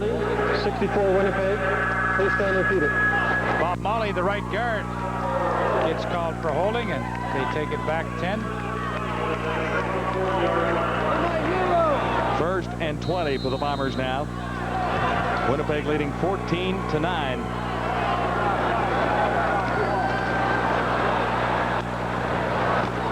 This is Cochran, and he's well short of the first down. No blocking developed in front of Cochran that time, but a flag is down. Another flag down. I don't know what they're going to call, but Ken Warnick, number 93, is really cheating on that 1-yard restraining zone. Like, he is cheating, trying to get a little edge, and I'm not sure whether they caught him or not. Of course, when you're going against Chris Walpe, you might want to cheat a little bit, try and get the jump on him. Offside. Calgary number 93. First down repeated. Good eyes, Leaf. Yeah, they caught him. You know, he's just about 6 inches inside that 1-yard restraining zone, and ref finally said, "Okay, Kent, that's enough. I'm going to give you 5. David Black down again. Now the Bombers are a little bit depleted up front with Steve Rhoda Huskers, who started at left tackle on the sidelines, his knee wrapped in ice.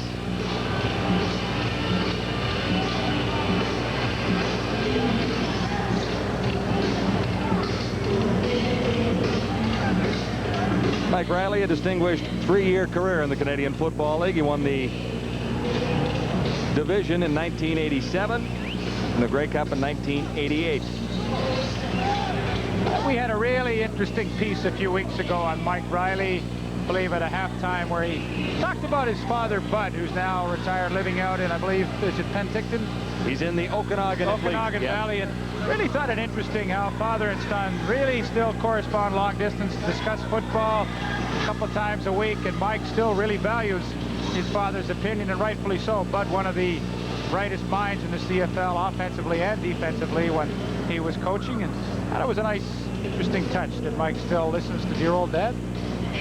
Of course, you listen to Cactus. Well, you have to listen to dear old dad. Sure. I'm sure Bud will be watching out there in the Okanagan tonight.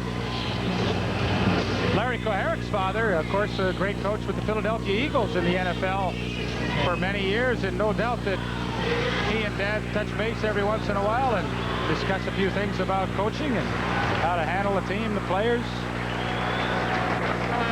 Bombers offensive line struggling out there with injuries. Steve Rhoda Huskers, David Black, Both are on the sideline. Stan Mikowas will move out there and change sweater numbers to be number 67 as he fills in, at least temporarily, for the Bombers along the offensive line. 53 seconds to the half. 1st and 15. Salisbury has some difficulty, gets it away for Jesse, and he couldn't hang on.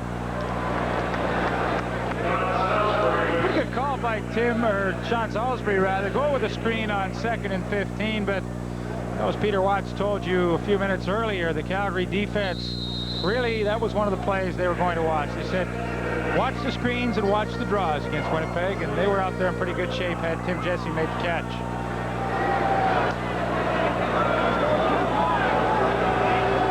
.48 seconds till a half. 2nd and 15. Blue Bombers at the 45. Salisbury over the middle for Buster Rhymes. Well short of the first down. That's good defense by the Stampeders. 2nd and long. Keep everything in front of you. Force Salisbury to throw it short, and then count on your linebackers to make the tackle, which they did. So with 43 seconds remaining, they will call a timeout, stop the clock, and I would assume they may go after a Bob Cameron punt. Pretty good strategy by the Stampeders. Been a pretty little ragged the last few minutes here in the 2nd quarter, but above all, I'd say 13 minutes of pretty quality football.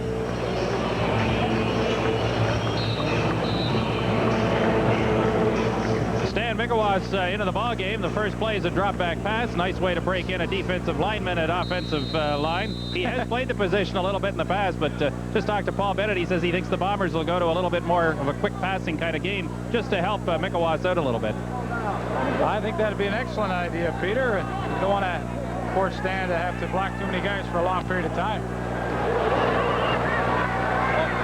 This is Sean Faulkner, and flags go down on Faulkner's return. The Bombers inside that 5-yard area.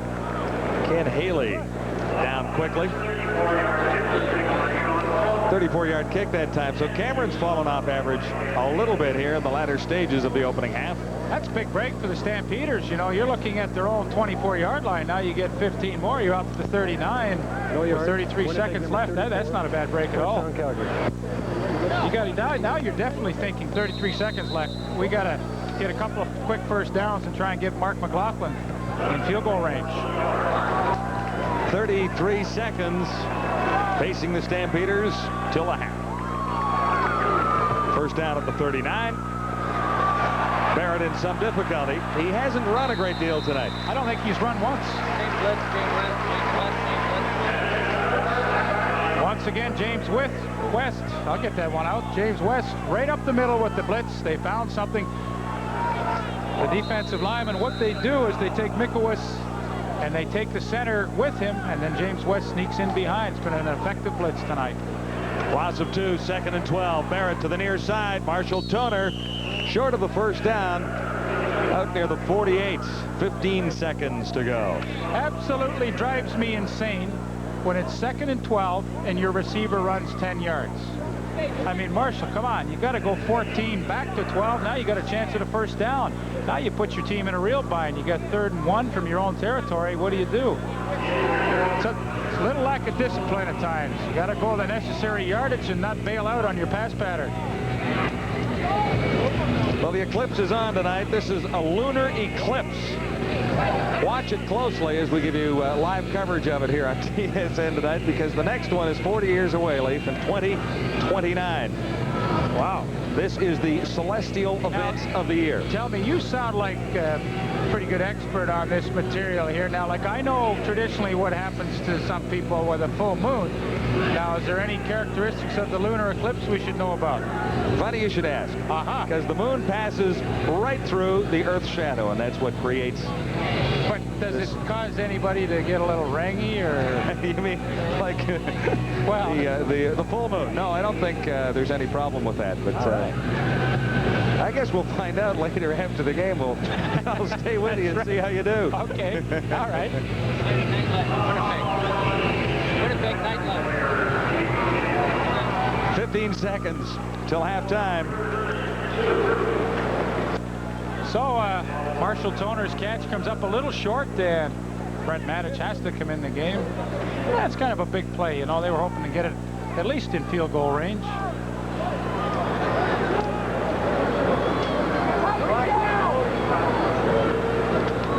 14-9, Blue Bombers leading the Stampeders.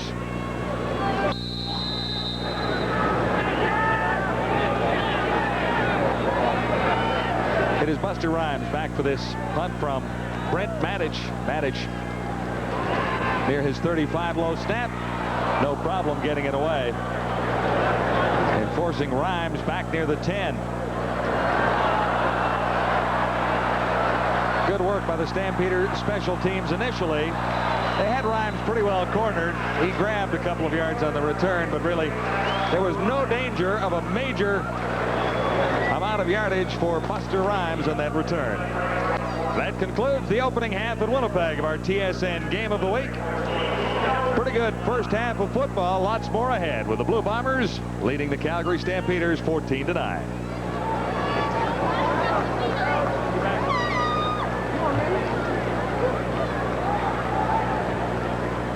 Welcome back to the stadium in Winnipeg. It's the Blue Bombers 14 and the Calgary Stampeders 9. And behind the graphic is the lunar eclipse. And I'm so glad that John Wells explained that. I hope you got it. And if you didn't, we'll get John to do it again in the third quarter. Just in case you missed the technical explanation of what the lunar eclipse is all about. Well, we've had a lot of turning points in this game so far in the first half. It'll be tough to pick one. We will do that a little bit later on. Time now, though, to meet one of the very best linebackers in this league. He's Doug Landry of the Calgary Stampeders. Teresa Hergert spent some time with him this week.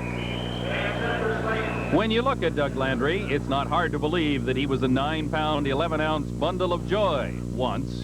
No wonder they call him Tank. 25 years later, Tank is one of the most feared and most respected linebackers in the Canadian Football League. He began the 1988 season in Toronto, but in September found himself on his way to Calgary in exchange for defensive lineman Harold Hallman, and he quickly became the focal point of Larry Kuharek's defensive corps. We wanted to build our team around a defense, and of course the defense is built around a middle linebacker, so we felt he was the premier middle linebacker in the league, and we wanted to get him on our side. I was welcomed with open arms by the players and the coaching staff and by the people of Calgary. It's a beautiful city, beautiful people, and they love winning attitude and a team that wants to win. And with Landry in the lineup, winning might be a little easier. Landry is the leader of the Stampeders' front seven, which is known as the Bounty Hunters, one of the best defensive units in the league. As far as the Calgary coaching staff is concerned, the Tank is the best, bar none. He's got a little bit of an unorthodox style of playing. A lot of times, you know, he gets up there real tight in the line of scrimmage, and, you know, he makes a lot of big plays, and sometimes he gets caught. And you don't want to take that away from him. But as a purist, I'd rather sometimes see him play a little further back so that he can get better reads. Tank's leadership qualities are clearly shown on the playing field, and that's what's most important. As the middle linebacker in our scheme, he calls all the defenses, so he has to be bright and have a good football sense, and Tank has all these attributes. However, there is one quality which sets Landry apart from all the rest. I usually set goals. Every year I come into a season, open up a season, I usually have a few goals in mind that I like to accomplish during the year. Leading tackles is one of them. I like, you know, be up there in all the statistics parts, you know, sacks, interceptions. I like to do it all, and I want to do it all, but I know opportunity doesn't fall my way too often. After 5 weeks, Landry has already reached that goal, leading the Canadian Football League with 41 tackles. Another one of his goals this season is to make as many personal appearances as he does tackles. And as difficult as that may sound, Landry spent the off-season in Calgary and made over 100 public appearances on behalf of the team. Well, I was doing it maybe twice a day, 7 days a week. It didn't matter. I was going to birthday parties, elementary schools, club meetings. You know, whatever they wanted me to do, I was here. I just wanted to help the ball club out. Landry is the last one on the Stampeders to quit when the whistle blows. He's the most intense player on the field. Everything he does is with a passion. And so what makes the Tank tick? What makes Tank tick? Tank tick. It's just, you know, one particular thing. It's going out there and the winning gets me ticking. Really, we keep winning, and I'll keep ticking. One of the great linebackers in the game, the leading tackler in the league on a glorious evening in Winnipeg. It's the Blue Bombers 14 and the Calgary Stampeders 9. And the president of the Stampeders will join us when we come back to Winnipeg right after this. 14-9, the Winnipeg Blue Bombers lead the Calgary Stampeders. Will the real Normie Kwong please step forward? Come on, Normie.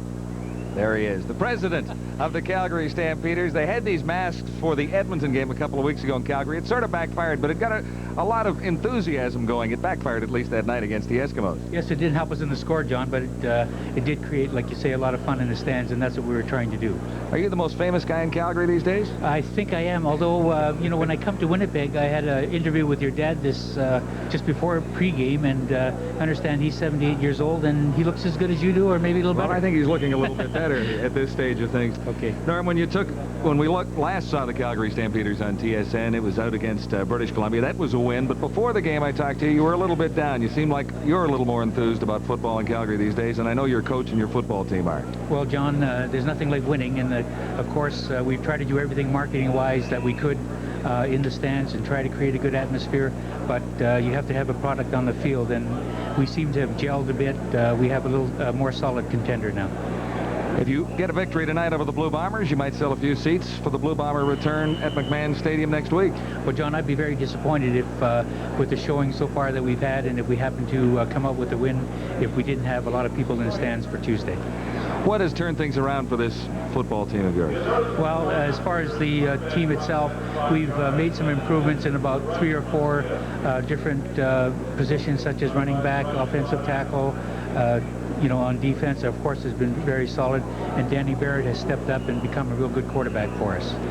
As you look at the second half tonight, do you feel confident about Calgary coming back and coming on to win this? Well, we've come back in our last few games. I'm worried that Winnipeg can come back and play as hard as they did when they were Grey Cup champions last year. That's the beauty of this league. It's always you know, everybody's a contender. Well, send greetings back home, Normie. Oh, thanks very much, Jack. I'd just like to say hello to my sister Dorothy, who's a very avid Stampeder fan, and hope she's enjoying the game so far. I hope she's able to tell us apart. What do you think? I think she'll know her brother. All right. Hello, Dorothy, and hello, Peter Watts. Thank you, guys. Hey, Norm has become one of the great slogans in Calgary. The president of the Stampeders has done a great job, and his football team now has started to play a little bit better, and that will sell tickets quicker than any promotion or marketing that can be done by anybody else. It is 14-9. The Blue Bombers lead the Calgary Stampeders. We're at halftime at the Winnipeg Stadium. I think we should do some highlights when we come back. Stay with us. The sun all day, the lunar eclipse all night, and the stars in the field. Winnipeg 14 and the Calgary Stampeders 9. We are just about set to start the third quarter, but not before we get a few highlights. They had to get the ball to James Murphy. That was the Winnipeg game plan. They did. Here's Lee. Well, thank you, Peter. Yes, they did get it to James Murphy. He had a good first half, 4 catches for 96 yards, kind of breaking out of the mini slump he's been in so far this season. But the Winnipeg offense really played well in the first half, 213 yards of total offense. I think that would please head coach Mike Riley. They got it started early in the first quarter, and it was a big play by James Murphy. Isolated one-on-one on the young corner, number 2, Junior Thurman. Now, they figured that Thurman would be tested early. He was. He bit on the out. James Murphy, the veteran's got still a few tricks up his sleeve, and he hauls in this 55-yard pass from Sean Salisbury, and a beautiful drive early in the first quarter for the Blue Bombers. Now they march it down to the 5-yard line with a couple of other good passing plays by Sean Salisbury. They finish it off with a touchdown pass to number 31, the fullback, Terry Cochran, who gets his first touchdown of 1989, and the Winnipeg Blue Bombers move out to an early 7-0 lead. They add another Tim Jesse touchdown, up 14-1 when the Calgary Stampeders finally start to make their move in the second quarter. A nice post pattern to the newcomer Brock Smith from Fresno State, takes it down to the 2-yard line. A good throw by Danny Barrett, and of course old reliable number 12 Tim Petros gets his second touchdown of 1989. A 2-yard plunge up over the middle, good hard running. That made it 14-8 at the time. It is 14-9 now at halftime for the Winnipeg Blue Bombers out in front. And Peter, I think we're in store for a good second half. If it's as good as the first, we're in for a great finish. 14-9, Winnipeg leads Calgary. The second half is next from Winnipeg. Live from Winnipeg Stadium, the TSN Game of the Week. I'm John Wells with Lee Pedersen and Peter Watts. Thanks for joining us tonight. We've got a good ball game going with the Blue Bombers out in front as we begin the second half at 14-9. Mark McLaughlin has the second half underway.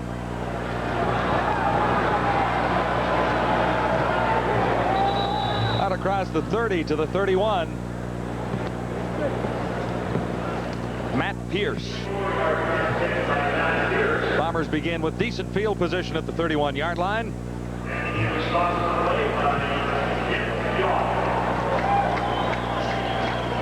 Sean Salisbury having a pretty good night. He has used 5 receivers. Murphy has 4, Tuttle 1, Buster Rhymes 2, Terry Cochran 3, and Randy Faby 2 receptions.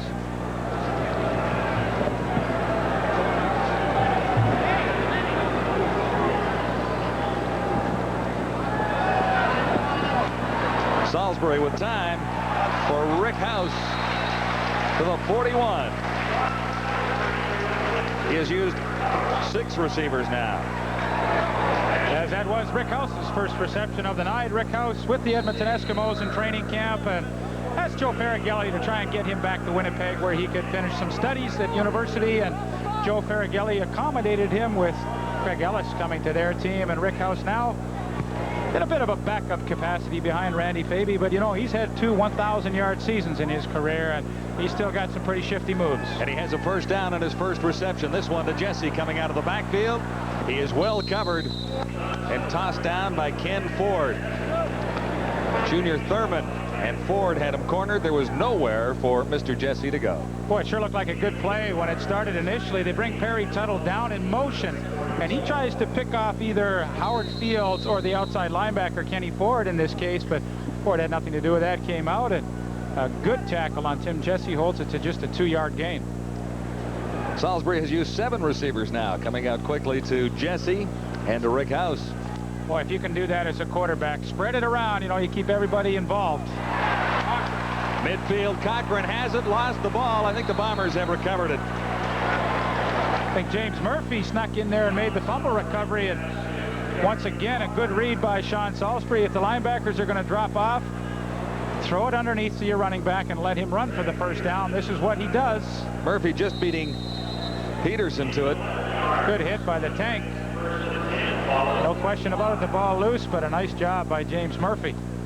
First down Winnipeg, right at midfield. Boy, those are the little things that really add up when you look at the final outcome of a game. You know, that could have been a recovery by Calgary, but Murphy alert. House again, his second catch. A little short of the first down this time.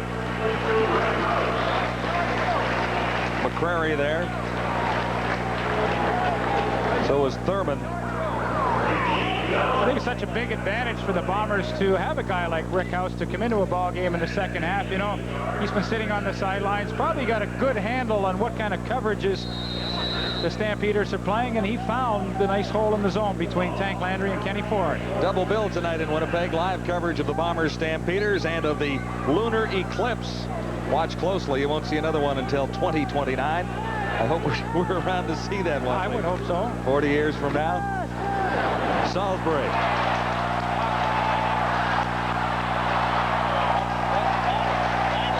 Greg Battle in offensively. A surprise addition to that Blue Bomber backfield. You know, John, it's funny. Gord Patterson, the longtime CFL great, is up here spotting for us. And in the first half, I said to him at commercial, boy, on short yardage, just one time I'd like to see Salisbury go to the play action. Well, he waited until the second half, but a great fake to Tim Jesse, and Greg Battle turned receiver from his linebacker spot, makes a nice catch, and a big, big play for the Bombers. The eclipse is almost complete.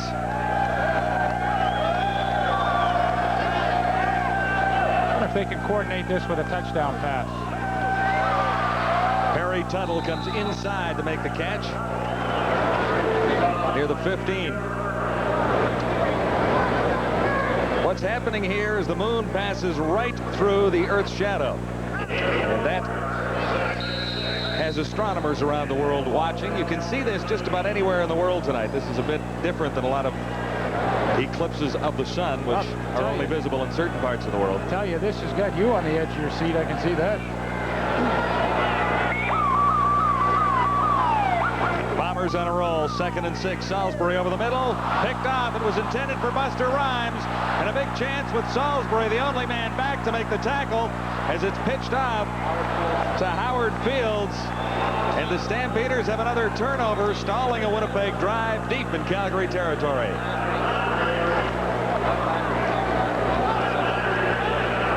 What a big play play by the Tank, and he is one of the big players in that Calgary defense. Leader in tackles, second interception of the season. Always a hard hitter out there. And what a tremendous play when you're backed up in your own goal line and you make the interception. A frustrated Sean Salisbury heads to the Blue Bomber bench for the Calgary Stampeders. An excellent field position at Winnipeg Stadium, where early in the third quarter, the Blue Bombers leading the Stampeders 14-9.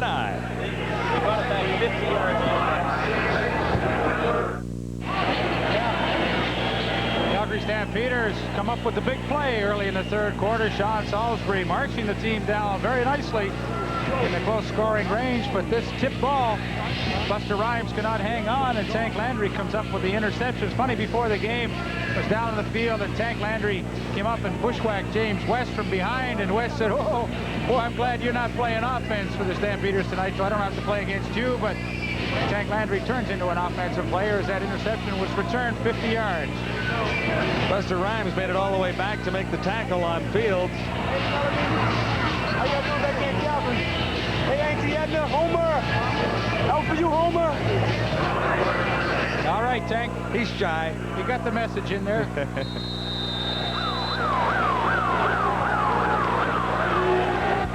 First and 10, Stampeders at the Blue Bomber 50.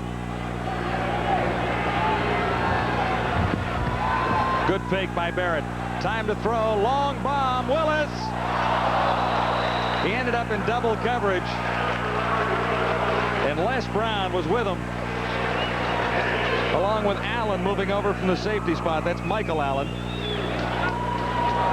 That's great coverage by number 15, Les Brown. He came over to the Winnipeg Blue Bombers this year trying to replace James Jefferson, who has left for the NFL, and was right on the inside hip of Larry Willis. Makes his move at the last second and knocked the ball away. You know, Les Brown was an All-Canadian in 1985 and 86 with the Hamilton Tiger Cats, but fell out of favor there, but certainly doing a good job tonight for the Bombers. Second and 10 for Barrett and the Stampeders. This time shorter. This time on target for Willis, who has the first down inside the 40. But once again, as he did in the first half, when he needed a first down, goes back to those timing pass patterns, and he uses Larry Willis once again on the out on Broad Hill. Second and 10. Willis goes down 12 yards. As soon as he makes that break, the ball is in the air and pretty tough to defend. Not much that Rod Hill could do on that. No, I mean, the timing patterns, if you're on with them, it's a tough, you got to guess as a defensive back, and the corners don't like to guess too often. First down, Calgary. Winnipeg 39. That's Tim Petros. And Andrews has him all tied up, number 76. There's the Tank telling Howard. Now, Howard, like, I mean, I did 45 yards of that run. I flip it to you. You're a lot faster than me. I mean, I expect more than another 5 out of you. Pick up the slack, Howard. Howard has a little bit of an excuse, saying there was double coverage by the time he got the ball. That was a nice play by both of them. Second and 10, Calgary. Winnipeg 39. Barrett for Brock Smith in front of Les Brown. Slightly off target. But he had a good pass pattern called on second down and long yardage. You know, a post is a great pass pattern against man or the zone. That particular time they caught a zone. Now, if you can get the guy coming through the right lane, it's a good pass pattern. Against man-to-man, it's also a good one. So good call, but just Danny Barrett not able to thread the needle. The punter, Brent Maddich, will hold for the place kicker, Mark McLaughlin. He shanked one earlier.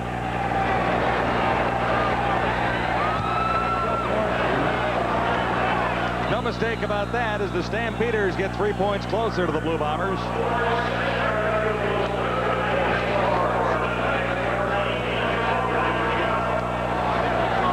Better snap from center that time for the Stampeders. Seemed to speed up the whole process.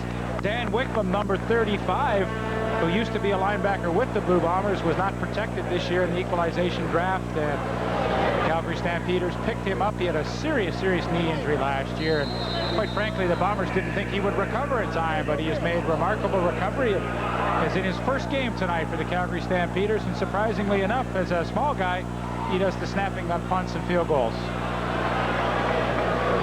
Winnipeg first down.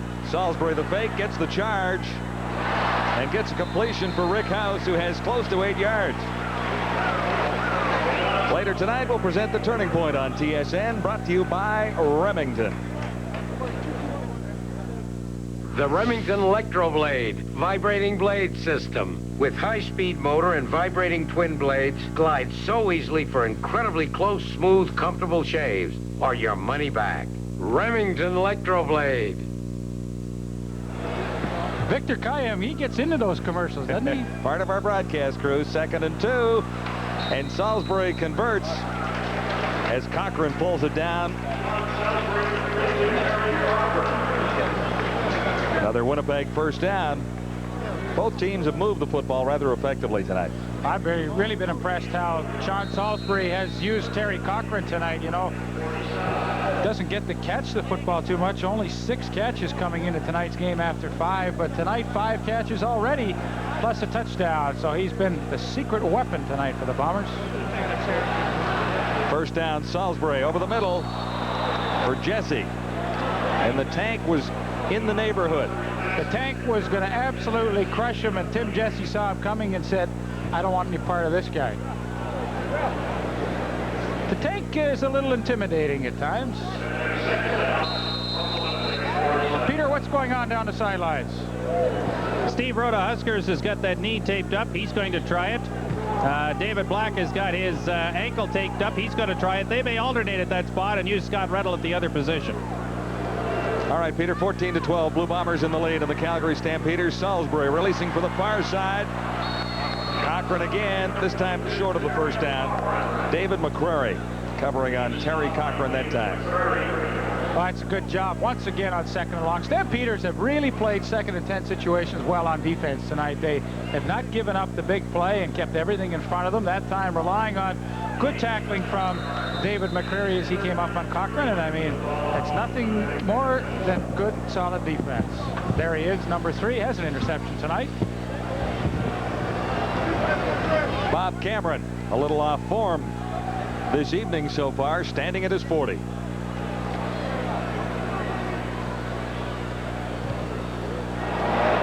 Bob Cameron back to form. Chasing Sean Faulkner back to the 5. Good downfield tackling by the Blue Bombers. Leading the parade, James West.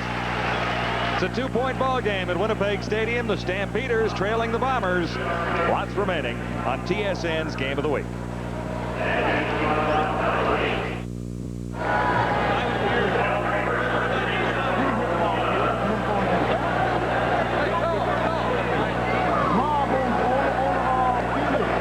Terrence in the tank on the sidelines. Terrence Jones, the backup quarterback, dressing for his first CFL regular season game. He is from Tulane, comes with all kinds of credentials and passing records from NCAA conference play. 6th in all-time leading passing in the NCAA. It's the infirmary on the sidelines of the Winnipeg Blue Bombers. David Black, Steve Rhoda Huskers with some injury problems tonight. And back to the live action with the Stampeders. 1st and 10, beginning at the 11. Lorenzo Graham gets them out of a deep hole as he crosses the 25 to the 27. Now you're going to see a great block by a veteran guard, Dan Ferroni.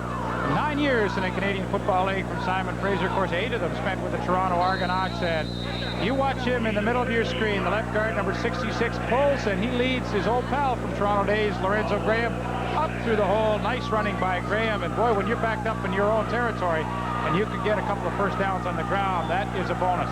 16 yards the gain on that play. Another Calgary first down, and Graham gets it again. 7, maybe 5 yards that time. I tell you, you have to like a guy like Danny Barrett, and I know he's calling his own plays tonight. He said, if it's not broke, don't fix it. We got a good trap play. Well, let's run it again. Dan Ferroni this time makes the block, pins the guy to the inside, and Graham takes it to the outside. Now they get 6 yards on first down, which is good production. I mean, I like that. Like some guys try to get too fancy with the play calling. If it's working, don't change it. Stampeders hoping to convert on 2nd and 5. Oh! And picked off by Allen. No. I thought he got that. Toner got his hands on the football. I thought Michael Allen might have come down with the interception. They rule it touched the ground, I guess. What a great effort by Marshall Toner. And you know what it shows? It shows how quick the linebackers are of Winnipeg. They get back so far that Danny Barrett has to throw that ball high, a little higher than he wants to, over top of Greg Battle. It was a good call, I think, Leeper. Oh, yeah, it was a good call. It's almost a great catch. Nice try by Michael Allen. He's getting his first start tonight of 1989. There you see it touch the ground. A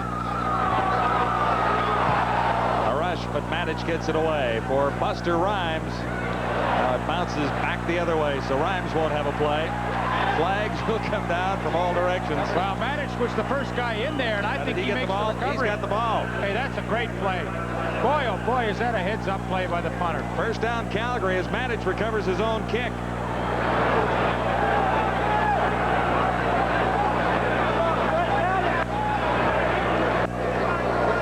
No infraction on the play. Calgary number 4 is the punter. First down, Calgary. Stampeders get another break. We'll see if they can capitalize on it here. There was some pressure on Manich trying to get it away, but he gets upfield and recovers. Calgary ball when we return.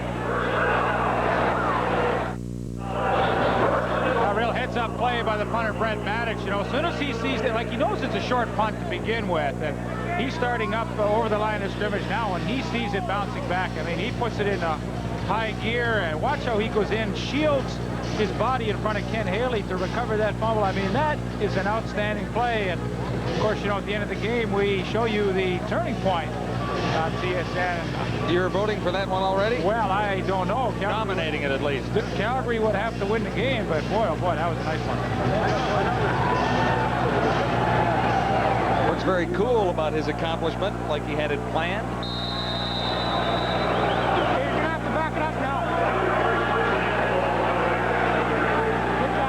4:41 remaining third quarter. Stampeders on the turnover have a first down. Winnipeg 53. Tim Petros. Better than 5.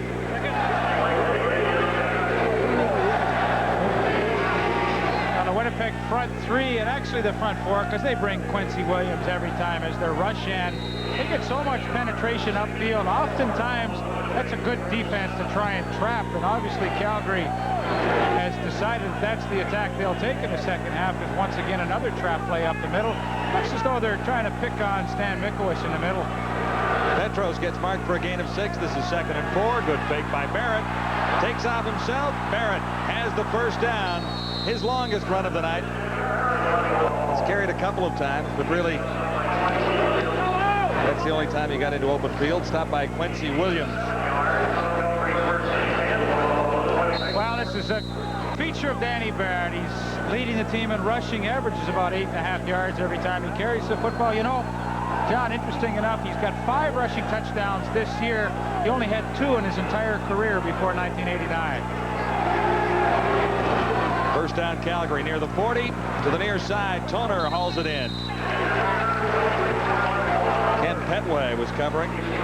Number 8. That inside safety spot for the Winnipeg Blue Bombers, they really rotated a number of guys around. Ken Petway has played. Ken Haley has played. Ken Haley, the designated import tonight, with that time excellent coverage out in the flat.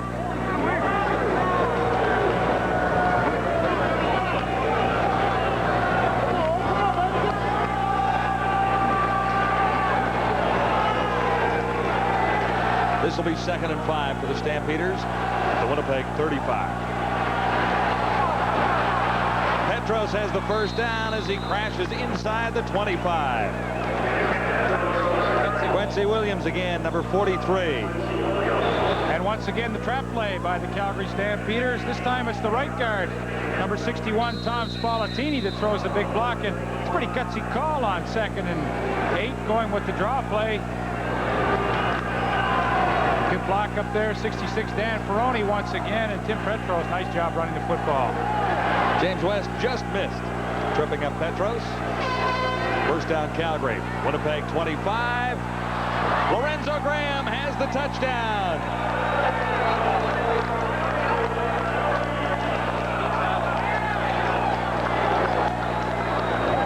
He caught the TD in front of Greg Battle.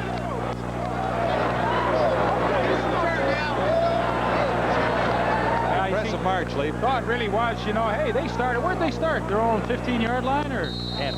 Oh no, after the recovered punt. I'm sorry. Brett managed, so they take advantage of the punt recovery. And nice matchup here. Lorenzo Graham on Greg Battle. Greg Battle's pretty good linebacker in pass coverage, but Lorenzo Graham wins that battle, and Danny Barrett with a nice touchdown pass. McLaughlin adds to the Calgary Stampeder lead. Stamps led 1-0 early. It has taken them until 2:01 of the third quarter to regain that lead. 19-14. Calgary leading the Blue Bombers. Well, I wonder, John, when you look back, and you really see how significant a play that was by the punter. Brett managed to recover his own kick because it culminates in his touchdown pass to Lorenzo Graham, his first touchdown as a Calgary Stampeder, and boy, you couldn't do it any better than that. Technically, I guess the drive did begin at the 10-yard line because the Stampeders did move it out and never really lost possession of the football. Well, there's Lorenzo Graham, happy to be a Stampeder. Of course, he's happy to be anywhere. He didn't get a lot of playing time in Toronto, and now a big part of the Calgary Stampeder offense. Danny Barrett, well, he just simply goes out and gets the job done. Bobby Layton, our statistician, what are the numbers on Danny Barrett tonight? Stampeders have scored on their last 4 possessions. Somebody, baby! On the return, Buster Rhymes. Sorry, Leif, out to the 27. Kind of a typical Danny Barrett night. 10 of 23, well, around 47%, which he is. 142 yards, 2 interceptions, and a couple of touchdown passes. This is a typical Danny Barrett night. On the other side, Sean Salisbury, 20 of 28, equaling 254. 1 touchdown, a couple of interceptions for Salisbury. He's used 8 receivers of his own and 2 of the Calgary Stampeders on interceptions by Landry and McCrary. Winnipeg first down at the 27. Buster Rhymes works the draw effectively. And the tank lost his lid. You say no, the tank lost his turret. His turret? Turret, you know those things on the tanks that spin around? You are sharp, Wells. I tell you, well, you know, like you come to the hometown, you go home to mom and dad's for the dinner, you get lots of rest. You're in fine form tonight. Had dinner with mother last night. That's nice. And father. James Murphy made it look easy. Ran a nice pattern and waited for it in front of Junior Thurman. James Murphy runs the best hook pattern of any wide receiver in the Canadian Football League. Here you're going to get a good close look at him in isolation. Watch how he drives Junior Thurman off. Make him think you're going to the post. Now you see Thurman's hips are turned. He can't come and get back into the play, and that's a nice throw by Sean Salisbury. Murphy should be running about 5-6 hooks a game and hitting them on all of them. Into the final minute, third quarter, 38 seconds remaining. Salisbury and the Bombers go deep for Murphy. He's got it. Murphy makes the catch and goes out of bounds inside the 20. He's getting the ball enough tonight. He'll be a happy guy, Lee. Well, he did. He made no secret about it before the game. He was complaining about his lack of activity with the Blue Bomber offense, and good protection up front for Sean Salisbury. And, of course, that's the key any night for him because he's a drop-back passer, and then he unloads the long bomb to James Murphy. Second time he's been able to get in behind Junior Thurman, a 44-yard reception. James Murphy now 6 catches, 155 yards on the night. He is out of his slump, I would think. I think so. So is Tim Jesse. Slow start. He's been running with more authority. Now what's late? As he did in the first half, now Sean Salisbury back in a groove where he's really keeping the Calgary defense off balance. You know, he throws the hook to Murphy. Now they run the bomb to Murphy. Now they set up and run the draw to Jesse. And that's good play selection. Jesse gets 7. This will be 2nd and 3 for the Blue Bombers at the Calgary 11. Should be the last play of the third quarter. No problem for the first down for Tim Jesse, crashing inside the 5. And that is the final play of the third quarter at Winnipeg Stadium. The Bombers threatening to take the lead once more. They trail the Calgary Stampeders by 5 after 3. little more enthusiasm in Winnipeg as the Bombers have a 1st and goal to go from the 3. This sequence for the lead. Good fake to Jesse. Touchdown. Number 2 for Terry Cochran on the night.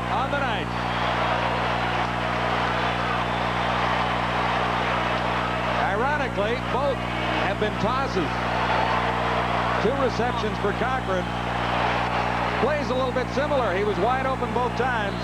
Well, it's a great call. You know, Tim Jesse has 7 rushing touchdowns so far this season. I mean, the defense obviously keying on him, and great play action fake by Salisbury and a wide open Terry Cochran to pick up his 2nd touchdown. And you will not see a nicer drive in the Canadian Football League than the one that Sean Salisbury and the offense just put together.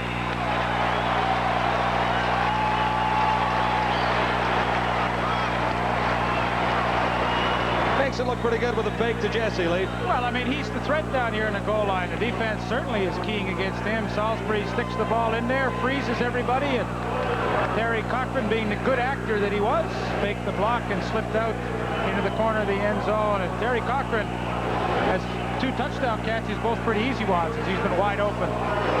Coming into the game, Cochran had 6 receptions, no touchdowns. He has 2 tonight. And he's got about 7 catches, too, so he's doubled his season output easily. Is he overworked or what? I don't think he's complaining tonight. He was pretty happy about that first touchdown, bringing the ball over the sidelines and hiding it under the bench. So he might save it for the mantle. Well, there's Danny Barrett and Larry Kuharek on the sidelines, and I think a very critical series now for the Calgary Stampeders as they will take over on offense. The momentum, as it has all night, has shifted back and forth this time with the Winnipeg Blue Bombers. The Bombers in a 2-point lead at 21-19. Good return brewing for the Stampeders. Sean Faulkner all the way down to the Winnipeg 35. 54-yard return on the kickoff for Sean Faulkner. Well, you know, Ronnie Hopkins is the big gun on kickoff returns, but he's been nicked up a little tonight and not doing it.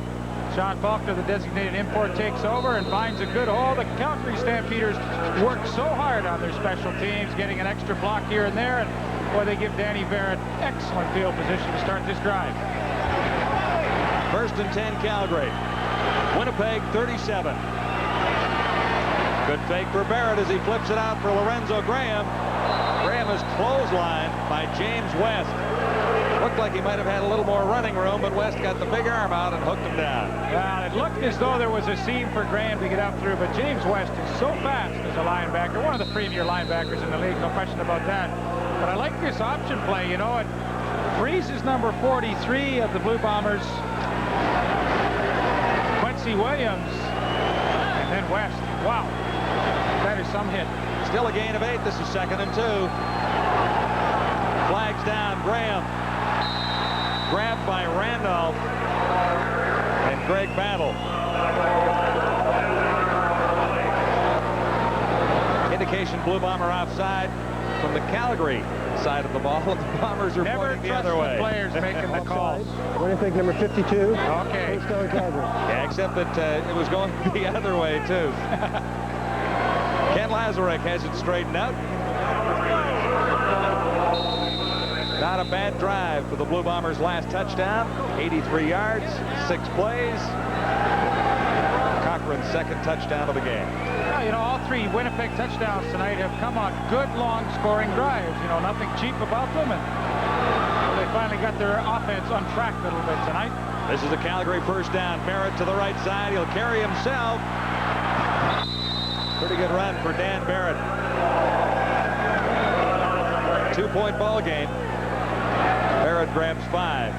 Well, if you want to see a linebacker with some speed, how about Greg Battle, number 34? This is a great fake by Danny Barrett. You know, they really sell the fake well. And you see Battle, he gets spooled to the inside, but he reverses his field and able to come back and run Barrett down from behind. I mean, that is some serious speed. Greg Battle, in his 3rd year out of Arizona State. Boy, oh boy, he is having himself some football game tonight. Barrett grabbed about 5 yards on 1st and 5. So the Stampeders need inches for a first down. 2-point ball game, 21-19.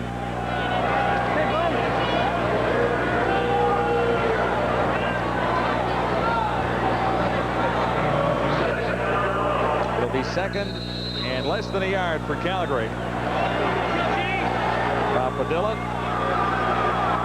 I like to see a little play action here.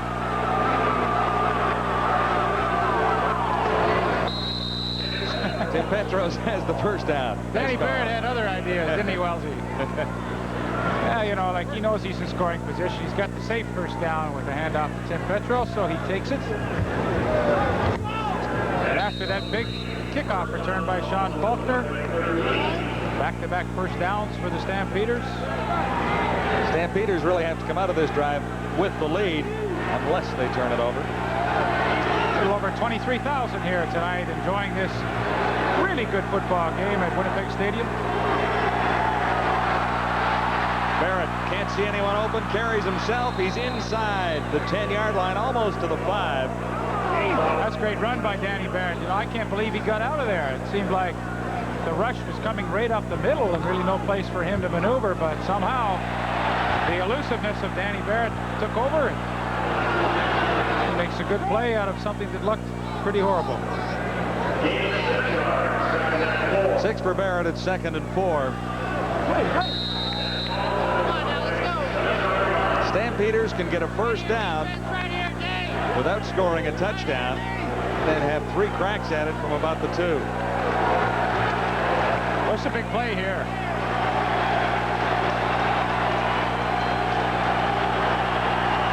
Barrett throws it low for Marshall Toner. He'd like it back. Well, he was really waiting and waiting for Toner to make the break. Danny Barrett was, you know, like tunnel vision on that one. He was looking at Toner all the way. No question who he was throwing to. You watch Barrett now. He's ready to throw now. But he waits that extra split second and then doesn't get the mustard on the football because the pressure came. Had Toner turned a little sooner, he might have had a better pass to try and catch. Watch the shot!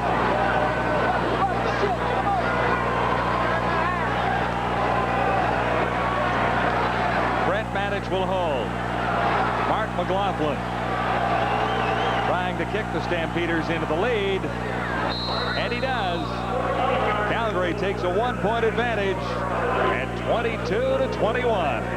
11:22 remaining in the final quarter at Winnipeg.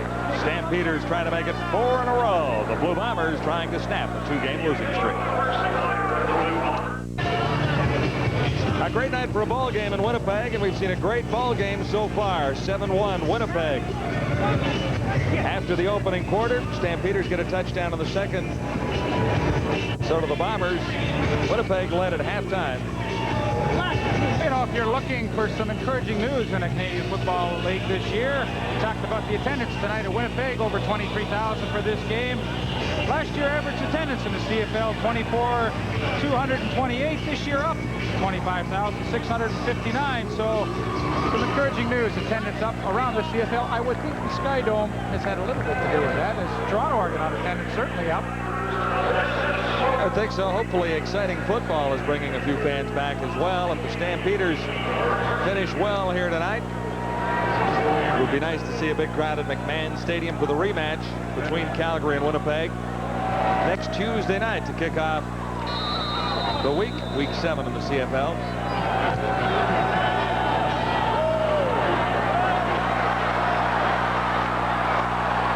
Buster Rhymes to the 31. So the Bombers decide to go for the kick return there instead of taking it at the 35 and lose 4 yards. Former son of a former CFL coach, Ray Yock. Jim Yock is in a uniform tonight for the Calgary Stampeders. I'll tell you what, that's not bad. There's not too many rookies around the league get their own fan club in the first year. Well, Dad worked a little bit in Winnipeg as well as Edmonton, as you recall. Yeah, that's something else. I'm impressed with that. Salisbury with a first down at the Bomber 31. Tim Jesse Out across the 35 to the 36. Gain of 5. So Calgary's strategy on defense is pretty simple. They play a lot of zone coverage. They don't like to get in a lot of one-on-one matchups, and the strategy is simple. We're going to play a zone. We're going to let you catch the ball underneath, and then we are going to pound you. And the Tank has been doing some pounding tonight. And you talk to coaches, Calgary is one of the most physical teams in the league. Jesse again. Got away from the initial tackler. Vernell Quinn, number 45, and gets the first down. A nice job by Tim Jesse. He actually runs over number 45, Vernell Quinn, to pick up this first down. Good, just a little circle out of the backfield. Now if the linebackers drop off, that's Salisbury's read right away. That's the easiest guy to hit and the quickest guy to hit, and he picks up the first down. First down for Salisbury at the 44. Murphy was the intended receiver. Thurman covering. They bumped a little bit. Thurman had a chance for the interception. Couldn't hang on. I think when James Murphy goes back and watches this game film tomorrow, he'll see that he is certainly one of the best receivers in the league at running the hook, but he's beginning to get into a bad habit of letting it drift downfield after he makes his break. You see how he's drifting downfield? He too has to work back to the quarterback and keep that separation, and that allows Junior Thurman the opportunity to almost make the interception. 2nd and 10 Bombers at the 44. Even the good ones get a little lazy at times. Davey, the intended receiver. It bounced once. Hopkins had a shot at the interception.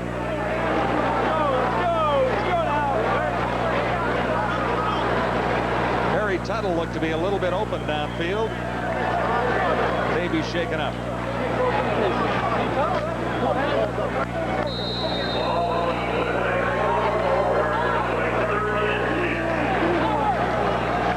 Pass actually behind the receiver. Don't know how he hurt himself there. Calgary leads it by 1, 22-21. Cameron, good kick. Faulkner. They're watching him more closely. Well, they have to, because Calgary's so dangerous on all these kicking situations. Randy Pavey being attended to at the Winnipeg Blue Bomber bench. The Bombers down by 1 to the Calgary Stampeders with 9:06 to play in the final quarter. Could be a great finish in Winnipeg. The backup quarterback tonight for the Calgary Stampeders is the much heralded Terrence Jones from Tulane University. Probably will not see in the action unless something would happen to Danny Barrett. On the other hand, Lee Saltz, the backup quarterback for the Blue Bombers tonight. They have a rotating system with Sammy Garza, who is the other backup quarterback, and they take turns game after game backing up Sean Salisbury. Tough to be a backup on a night when both quarterbacks are hot. You know, you'll be holding the clipboard most of the evening. Well, you stay healthy. That's what the best thing you can say. First down, Calgary. Barrett fakes it to Graham and then finds Willis wide open near the 40. Nice toss right on the money for Larry Willis. Trying to get free and away from Les Brown. Well, this is the beauty of getting a running game going. They run some successful traps. Lorenzo Graham's been doing a good job. Now you fake to him. You freeze everybody, and that is so critical when you're playing the Winnipeg defense, because those linebackers get such a good drop. Now you don't have to throw the ball as high over them, and Larry Willis runs a nice hook pattern on Les Brown. 21 yards to gain. It is a first down, Calgary. Stampeder 43. This is Lorenzo Graham. Tries the outside. Not much there. Maybe a yard, yard and a half. Les Brown once more. Bombers are tough to beat at home. Since 1983, they have won 45 times regular season at Winnipeg Stadium and lost 8. Their tough year was last year. Winnipeg 6-3 at home. The rest of the years, between 83 and 87, only one loss maximum. In 1984, Bombers were 8-0. Of course, when Tommy Clements was throwing a few passes here, too. Barrett eludes the pressure of battle, but can't get away from all of the Blue Bombers.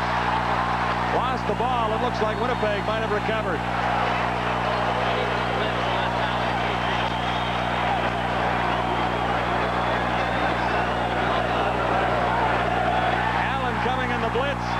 pressure on Danny Barrett. The Bombers have the turnover. Allen comes up with the ball.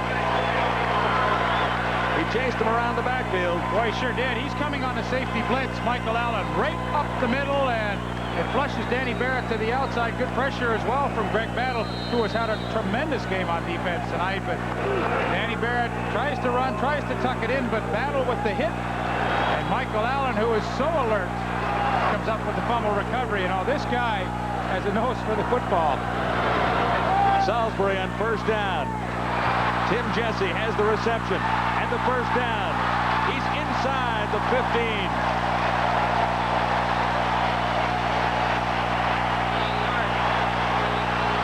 Big gain, 28 yards for Tim Jesse. He's turning it on in the second half.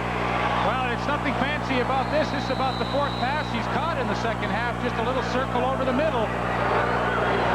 Play action. Now he drifts into the middle of the field. The linebackers drop off, and now this allows Tim Jesse the opportunity to run with it. He does a nice job. 28 yards.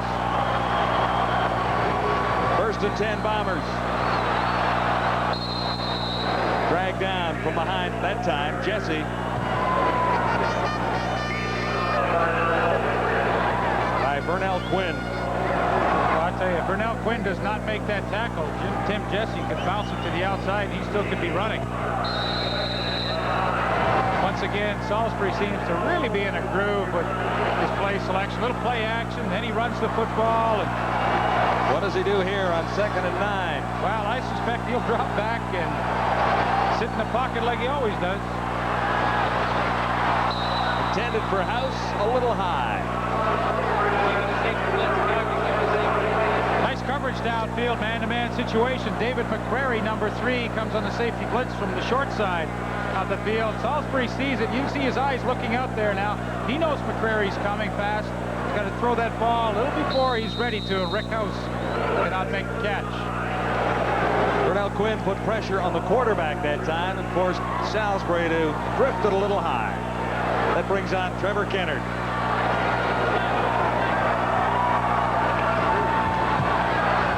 Automatic from that range. Bombers back into the lead by 2. 24-22.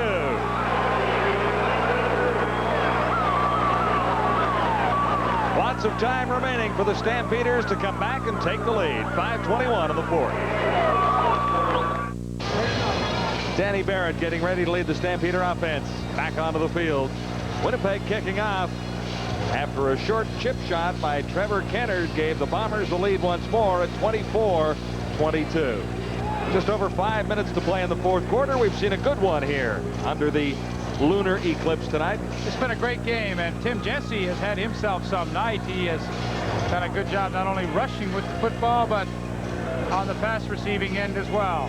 Tim Jesse missed last week's game due to an injury. The week before against Ottawa, 4 rushing touchdowns in one game, had 199 yards rushing, and he has been a huge part of the Winnipeg offense this year.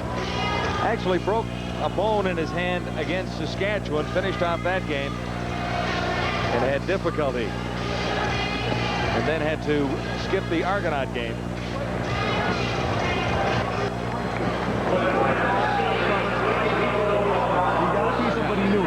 Protection was good. Right. I was just going on my moves. Yeah, paid the games on the protection, which you're supposed to do. But you can't pick it. You picked him up. Good job. So you're aware. Nice job. Yeah.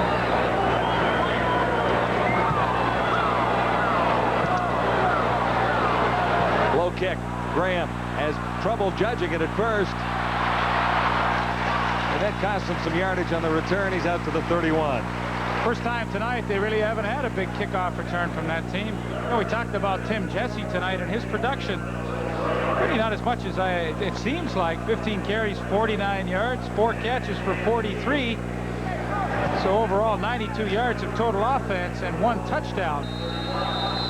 Boy, it sure seems like he's had a lot more yardage than that. Every time they needed something, they've gone to Tim Jesse. As you mentioned, lots of yardage. A great start for Jesse. 451 yards in his first 4 games. So he is at the 500 mark, right on the button now, and rushing. First down for Barrett of the Stampeders at the 31. Barrett sees some room to the far side, but throws, and he's into the turf for Mark Zeno. Zeno teamed up with Terrence Jones at Tulane for a couple of big seasons. Be interesting to see that matchup if Jones gets a chance to play at some stage of this season. Well, Mark Zeno is the NCAA all-time yardage leader in receptions with 3,725, and boy, that's a lot of yardage in 4 years at a university program. 2nd and 10, Stampeders. Big charge from Andrews. Barrett gets away, but not from the second Blue Bomber as he's dragged down by Brodanovic. Andrews set Barrett up. Brodanovic finished him off. It always seems like when the Winnipeg defense has to come up and put some pressure on the quarterback, they're able to do so. A stunt up front from Al Andrews with the initial pressure, and Danny Barrett flushed up in the middle of the pocket, and there's Rob Brodanovic waiting for him, and the Winnipeg defense rather comes up with a big effort. 3 sacks for the Bombers. Matic goes down, can't draw the flag. Winnipeg, excellent field position inside Calgary territory near the 52. Now once again, number 10 Rod Hill forces the bad punt by Brett Matic. You know, Matic is looking for Hill now coming in. You can see it. And Hill sneaks underneath, and he doesn't make contact. Pretty good acting job here by Matic. Of course, I believe he did that to the BC Lions a few weeks ago. About 5 guys flew all around him. Nobody touched him. He went down like he'd been hit by a sniper, and he got the penalty. That one he kind of laid back on the field. All the officials say, you fool me once, young fella, not twice. First down, and Tim Jesse gets the call for Winnipeg. Better than 6 out near the 45 of Calgary.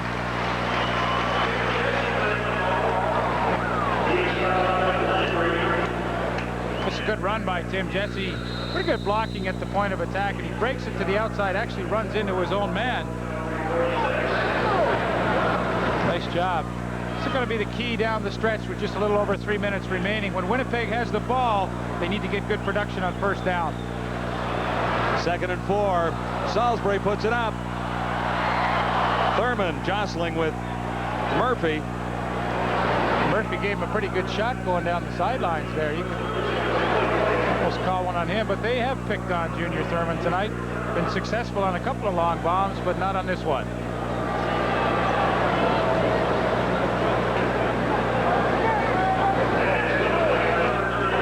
Actually, Murphy almost prevented the interception. Well, that often happens. Make the catch. Often happens. You know, if you can't catch it, the old adage, you have to turn into a defensive back and make sure the other guy doesn't grab it. 2-point ball game with just 3 minutes to go in Winnipeg. The Bombers in front, 24-22. Cameron from his 50.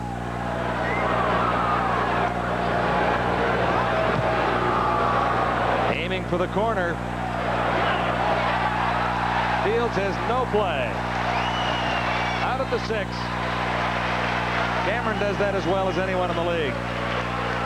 He's a tremendous punter. Now, you know, people at home might say, well, heck, why didn't Trevor Kennard come in? He's got a little bit of a breeze at his back. It would have been a 55-yard field goal attempt, but that's the reason why Trevor Kennard wasn't in there.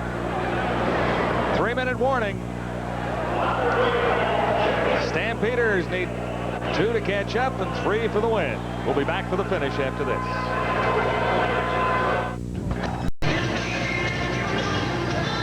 Welcome back to Winnipeg Stadium. I'm John Wells along with Lee Pedersen and Peter Watts. We've seen a good one here so far tonight. It is really still up for grabs. 2 points separating the Stampeders and the Blue Bombers with 2:46 to play in the 4th. And the Stampeders working on a pretty long football field right now, 106 yards away from a touchdown. Certainly a little less than that for a Mark McLaughlin field goal, which would put them in the lead, but they have their work cut out for them. And of course, you know, when you're backed up in your own end, you're always conscious of the fact that if you turn the ball over, you kiss the game goodbye right there anyway. So Danny Barrett, a lot of pressure on his shoulders now to direct the team out in the shadow of his own goalpost. Patience, Mr. Barrett. Patience right now. First down, Calgary at the 6.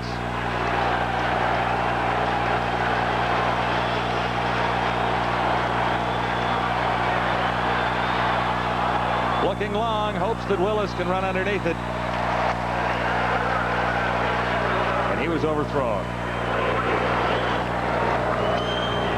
Well, that's one way to do it. You know, it's pretty safe. And as you mentioned earlier, if it's intercepted, it's good as a punt. There's Tom Porras, who's on the reserve list as a quarterback, sending in some signals to Danny Barrett, giving him a little help in the play selection.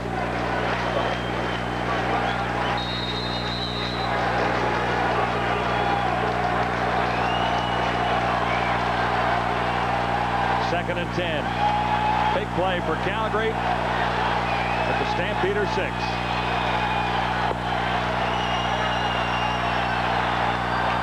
Too far for Toner. Bomber defense holds. Daryl Sampson covering on Marshall Toner that time. I haven't talked about Daryl Sampson too much tonight. He's in his 4th year from York University.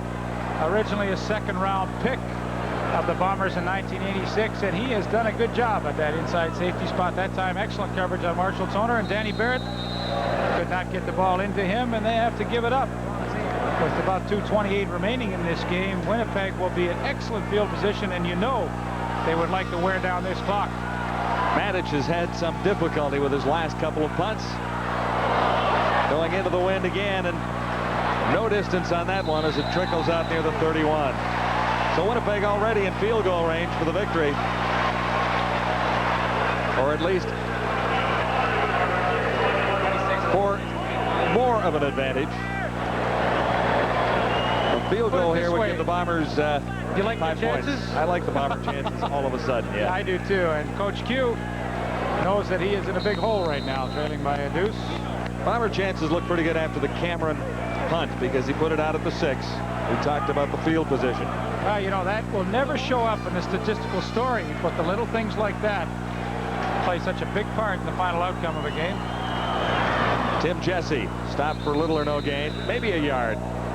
Shows you how unselfish a guy like Bob Cameron is. I mean, you know, he can kick the darn thing 50 yards, but he gives up the average and seals Calgary deep in their own territory. And, well, that's a real put the team ahead of yourself sometimes. Wonder what the average would be if he wasn't angling so many out as he does so effectively. I guess he is regarded as probably the best punter into the wind in the Canadian Football League. He's established that trait throughout his career. Salisbury will throw. Baby has the catch, but he's short of the first down. So the Bombers will trot out Trevor Kennard with Cameron to hold. 24-22, but there's still time for Calgary with 1:58 on the clock. You know, this is great. They need the Calgary. touchdown for the win, though. Well, this is exactly what they wanted. I mean, after that bad punt by Matic, I mean, they're in big trouble. So this is the best scenario for them. Let them kick the field goal. That's okay. So they're down by 5 after the field goal, but they get a chance at a kickoff return to get good field position. Oh, this is exactly what Calgary would want after the lousy punt. Trevor Kennard on the money. Bombers by 5, 27-22. Matic has struggled a little bit in the late going. Don't forget, he's the young man who recovered his own kick and set up a Calgary touchdown. Well, the Calgary Stampeders decide not to go with the kickoff return. Last time only got out to about their 30, of course, with the field goal. With the field goal, it comes out to the 35, and I didn't catch what Kennard was saying there. I think it sounded like he was trying to sneak home a birthday wish. Something about 5 years old. Maybe young Trevor is 5 years old. Trevor Jr. From the 35, first down Barrett. He escapes, slides in for a 6-yard gain. Safe. It'd be tough with Trevor Jr., wouldn't it? Would you have Big Trevor and Little Trevor? They're both kind of little.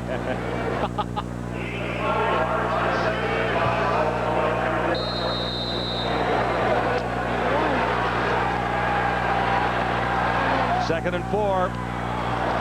First down to Smith. or Willis, I should say, number 89. Nice job by Larry Willis. You keep possession, you get out of bounds, stop the clock, pick up the first down, minute and 24 to go. You know, Danny Barrett has not had a lot of playing time in the last 5 years, but he certainly seems pretty composed out here, and he has to be now. They're into the 2-minute offense, and got to try and get about 10-12 yards a pop and get it out of bounds, stop the clock. 1:24 to go for the Stampeders. They trail by 5. Barrett has to get it to the end zone. For Christensen, short of the first, but grabs close to 9 yards.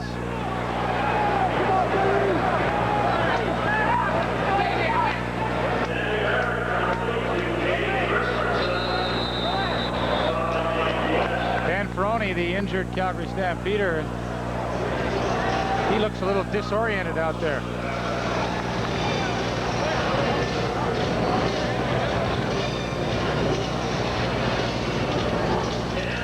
A minute 16 to go. The rematch is in Calgary next week. Blue Bombers and the Stampeders at McMahon Stadium Tuesday night.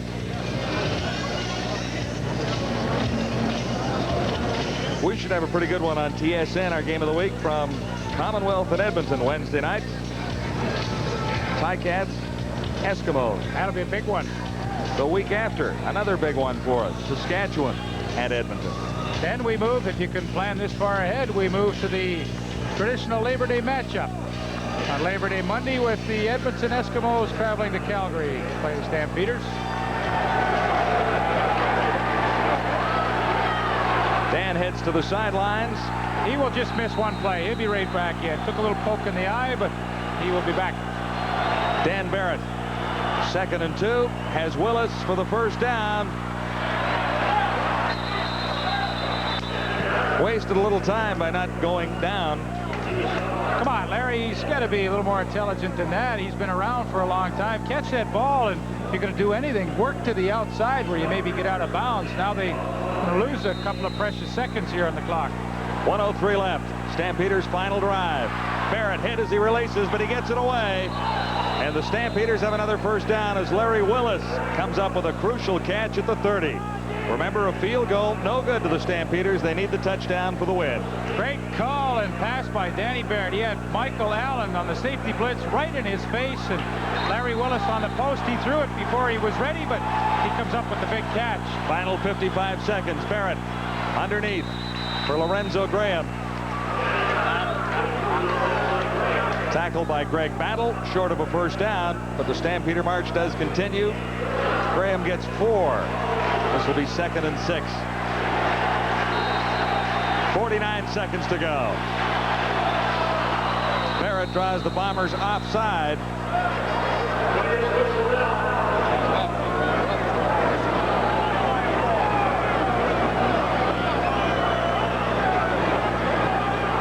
Well, this makes a huge difference to the Calgary Stampeder offense if they get the penalty. He's 2nd and short instead of 2nd and almost 7, 2nd and 6, I guess. Oh.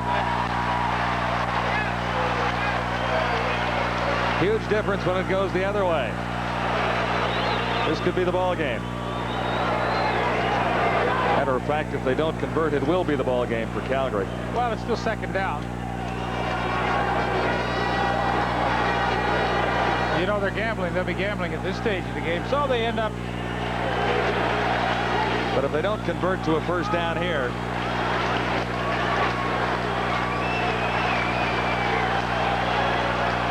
they mark it at 2nd down and 12 to go. Stampeders get 2 cracks at getting the first down of the end zone with 45 seconds to go. Underneath, short of the first down. Christensen made the catch. Well, I honestly believe Danny Barrett's thinking, if we don't break it over the middle on this one, we're definitely playing 3-down football now. So Larry Kuharich signaling to take the timeout. He wants to have a chat, but Danny Barrett didn't see him. 3rd down and 6. Stampeders need a first down. Barrett escaped for a moment. Can he get away from Andrews? He does. He comes up short of the first down. Barrett stopped at the 22-yard line, 2 yards short of a first down. 28 seconds on the clock. He missed the call from the coach to take a timeout and think about it.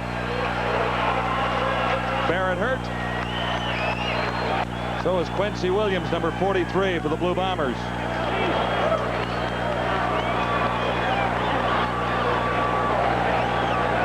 Romel Andrews just did a heck of a job to really slow Danny Barrett up initially, and I think that actually caused him from not picking up the first down. When he finally got free, he had a little bit of room, but had Romel Andrews not slowed him down, no question in my mind, Danny Barrett could have run for that first down.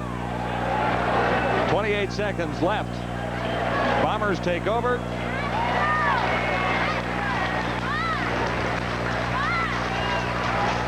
Good ball game.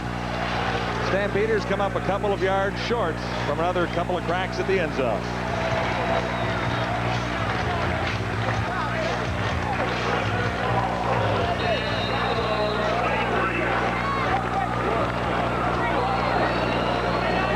Sean Salisbury will try and waste 28 seconds.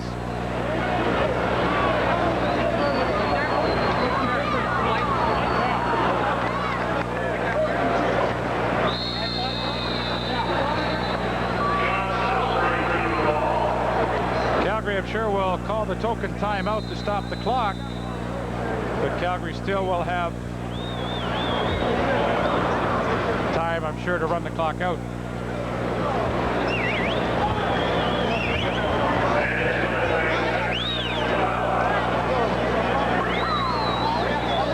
Week 6 in the CFL started with the BC Lions' first victory of the season, 16-11 over Toronto last night.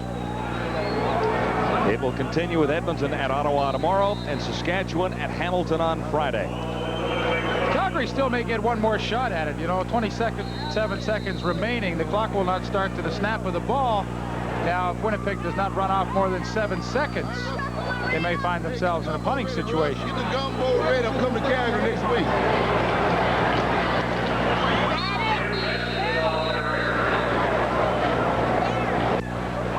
It's interesting now what they do. They can let the clock, it's 23 seconds to go. I mean, I don't like Calgary's chances, but we'll explain the scenario anyway. I mean, it's 23 to go. They can only run 20 off, and, you know, they have to make a bit of a decision here, which Mike Riley is doing at this moment. Now, I think Salisbury can take the snap from center, let it run down about 4 seconds on the clock, and start running backwards, run off the 4, and then fall down. So. Or let Bob Cameron do it, one or the other. Or take a 5-yard penalty for the violation. That's even better. Wellesley, I mean, you are sharp tonight. Yeah, I tell you, this fresh air on Winnipeg really does wonders for you. Well, it's the moon, you see. Yeah, oh, no, the lunar disappeared. eclipse. Yeah, you were pretty excited about that tonight. I've never seen one. Have you? No. We're not going to see one again for a while either. So the big meeting takes place on the Winnipeg sideline as Mike Riley sends in Bob Cameron, which I thought he might do. Now they make a switch. This is great. I love the coaches at the end. Well, we're still in injury timeout over here, though, Leif, so they've got lots of time to discuss things. The Calgary Stampeder is down near the 20, and it's difficult to make out his number.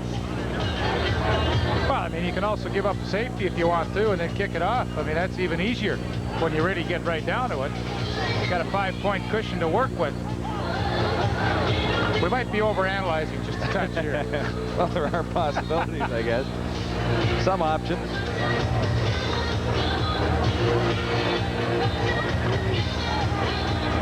(27-22). Winnipeg in front of Calgary by 5. 23 seconds on the clock. Winnipeg with possession of the football. They got the punt team in there.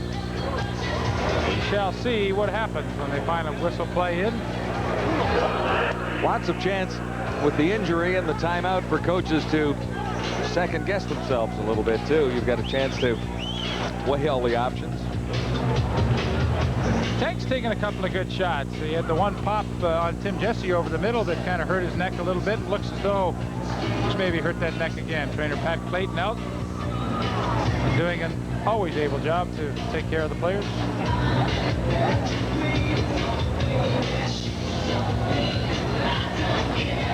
Always a lot of concern with neck injuries, of course. They've got Tank propped up there a little bit.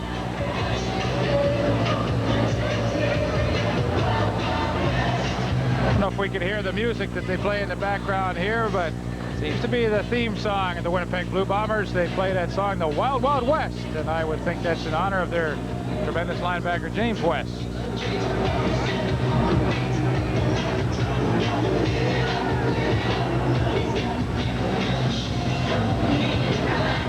Doug Landry being helped to his feet.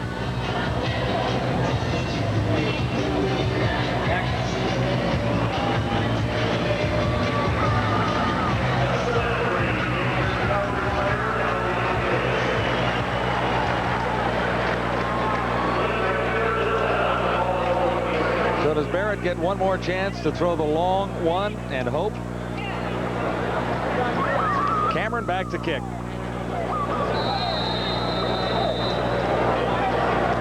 20 seconds on the clock, and the Bombers are not exactly tensed up.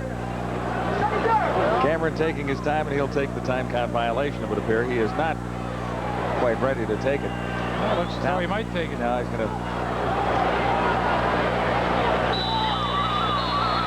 1 second on the clock. How can that be? It should be... Now, I was not a math major in university, but now wait a second here. 23 on the clock, 1 left, subtract 20. What do you come up with there, Wellesley? Well, I think we need another second on the board. May not be enough for Calgary, however. They made the switch. 3 seconds. Everything's legit in Winnipeg. They weren't trying to pull a fast one here, were they? Not in your hometown? Not in the home of the Blue Bombers, I wouldn't think. Well, I'm glad to see everything's above board here.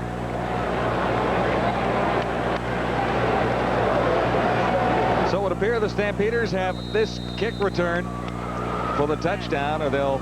I think they'll snap it to Cameron. I'm not sure he'll even kick it. I think he'll run around back there.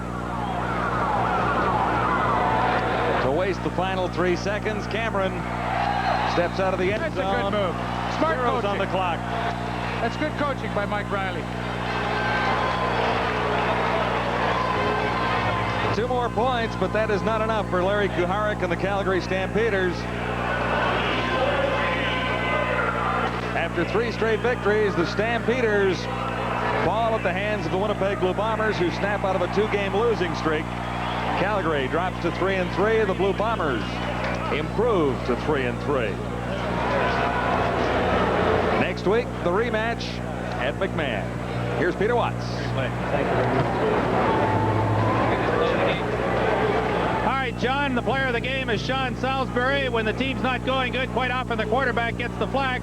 When the team is going good, as they were on this night, the Foster's MVP goes deservedly so to number 12 of the Winnipeg Blue Bombers. Here's one of 2 touchdown passes to Terry Cochran in the ballgame. And Sean Salisbury joins us now. You used everybody well. You got James Murphy into the offense. You got Tim Jesse back, and that's huge. It's a big help to get him back because the defense can't key on our passing game, and when he's in there, he just adds a threat. And Murph came alive tonight.